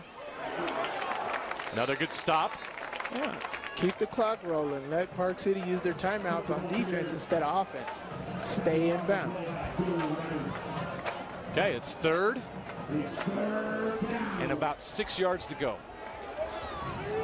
This is a big play for both teams. Clock's running. We're now under 2.5 minutes to go. Edwards in shotgun. And for the first time all night, Wasatch has taken their time. Trips to the right. I expect them to throw here. Edwards over the middle, caught. Sanders. Big play by Josh. No, that's Blake. That's Blake. I thought it was number 2, Blake Smith. That's Blake Smith with a big catch. And now we reach the 2 minute. We're now under 2 minutes. Another shot of this. Edwards right on the money. That's a big time throw. That's an experienced quarterback who threw for over 2,400 yards last year and 25 touchdowns. Beautiful, beautiful post route. Beautiful delivery. We've seen some really good quarterback play on both sides, but Darius Edwards is definitely winning the QB matchup tonight. He looks amazing. That pass was spectacular. Right on the money. Major, major respect to Darius Edwards right there. So we're down to 138. Park City has 1 timeout left.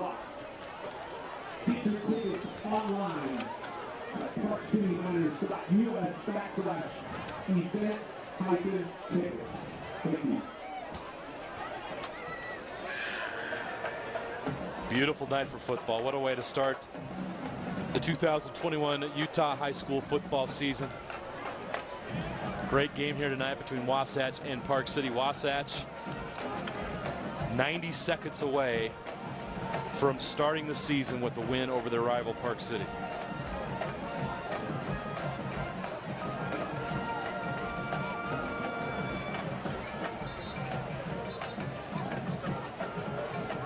Some other scores around the state. Orem defeats East. That's a big 5A matchup. Orem 27, East 14.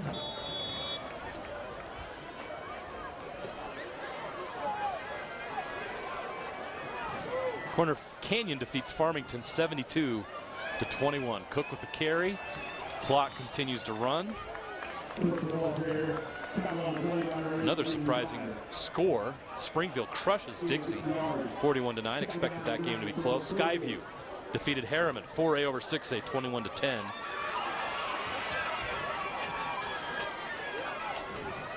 Kearns defeats Box Elder 50 to 21. Oh. Kearns off to another great start.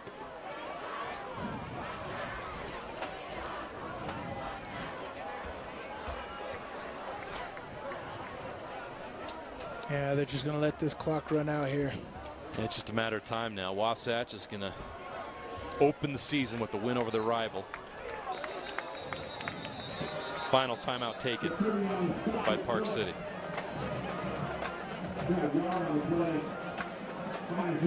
More scores. Brighton wins big over Pleasant Grove 49 to 24. 49 to 24. Brighton is a 5A contender. That's a great start for them against a very good 6A team.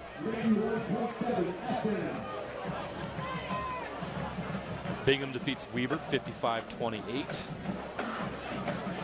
Mountain Ridge big over Olympus 37 to 19.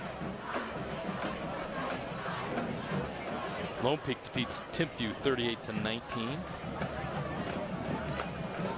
Pineview over Salem Hills 38-27. Those are some of the scores that stood out tonight on this opening Friday night of football. It looks like we had the game of the week, truly, Sly. We identified this game when the schedules came out. I looked at this week one. I was like, this is the game that we need to start the season off with. A rivalry game between two excellent 5A football programs. They did not disappoint tonight. This was a great football game. Park City's going to be disappointed with the result, but I think they got a lot to look forward to this season. And Wasatch with a nice win to open the season. No question. Edwards just flings it up. It's intercepted. Stop. No way. It's intercepted. No way. Oh my goodness, this game is flipped. Oh my What is God. he thinking? Oh, what just happened? With his first mistake of the football game. Park City has life. The literal worst. This game was over. That's the only thing. Literally, take a knee. What? That's the last thing you want to do. Why would you? Why are you throwing the ball anyway? Just go down. The clock will continue to run. First of all, why are you throwing the ball anyway? Oh wow. My God. This is game night live for you, ladies and gentlemen. Here we go. Game night live. Park City's back in this. The Wasatch defense has to respond. The crowd is getting into it. Byer. It's overthrown. That's going to stop the clock. Second down and 10. 32 seconds remain. 32 seconds to go 30 yards. Plenty of time for Park City to pull off. That is the worst thing you can do. Darius. That is not a senior thing you want to do tonight. He's going to be kicking himself for a long time. Let's see how this goes here. Park City with life. Down 21-15 on their home field. 32 seconds left. Second and 10. Byer takes the snap. Over the middle. It's caught. The tackle's made. The clock will run. There are no timeouts left for Park City. He's got to kill it. He's got to kill it. And he does with 19 seconds to go. Now it's fourth down. Now it's fourth down. They have fourth down and about 4 yards to go to keep this game going. What do you do? I'm still in shock. This game was over, Sly. And they still have a chance. You never know.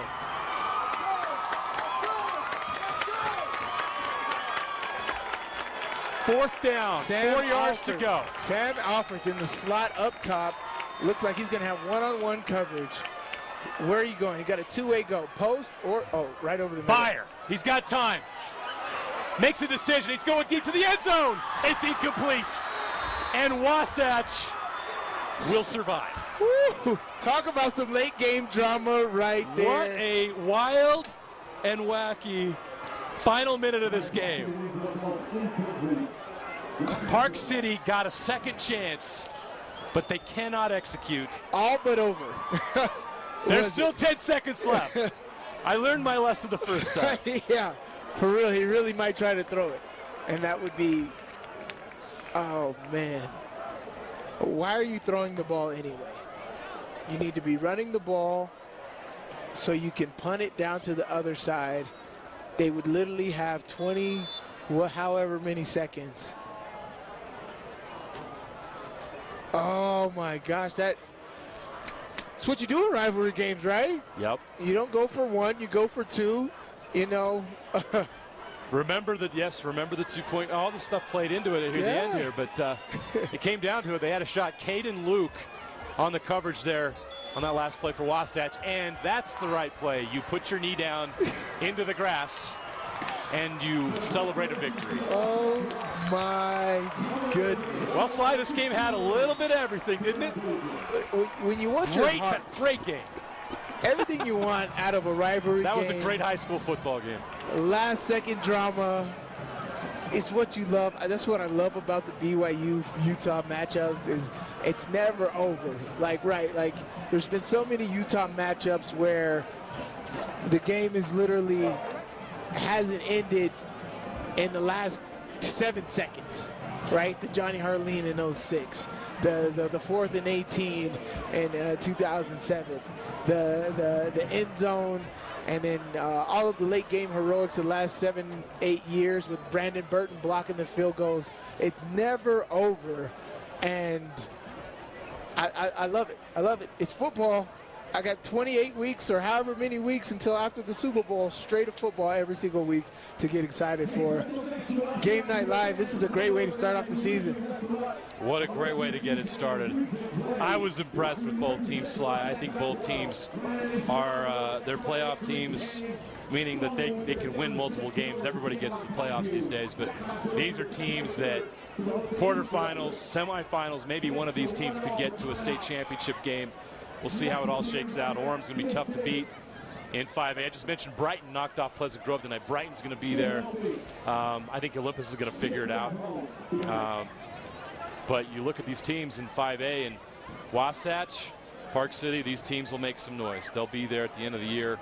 They'll have a shot. And I was really impressed with both teams tonight. It's heartbreak for Park City. They had their chances. They had their opportunities. They get down to the 3-yard line.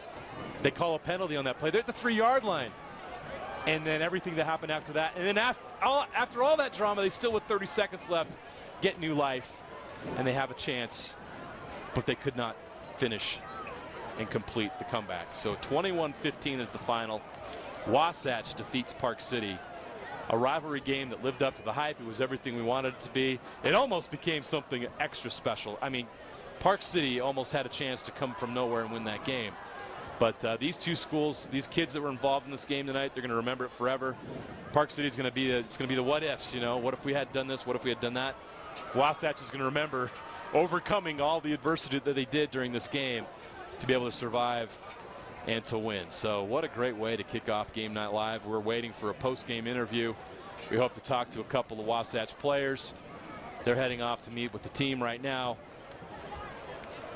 We will wait and see if we can make that happen. In the meantime, I mentioned some of those scores tonight. Some surprises. I mentioned Brighton. Skyview looks to be strong, and Skyview beating Harriman. It was up in Cache Valley, but Skyview lost a lot of talent from last year's team after winning a 4A state championship. They look to be the team to beat again. Ridgeline will have something to say about that, but fun week so far to kick off the high school football season here in Utah. No question. I've got a lot of plays from this game that kind of set the stage, right? You know, my biggest thing tonight was the penalties for Park City. Ultimately, killed them. Yeah. But they still had a chance. You know, some of their big players, Alford, McClellan. We finding out it wasn't McClellan. It was Mason Grover. Mason Grover. We apologize for that. We're going off the roster we have. But yeah, it was Mason Grover that got hurt. Grover had an impact on the game in the run game. He made some splash plays that really sparked a lot of momentum for Park City when they were going for it.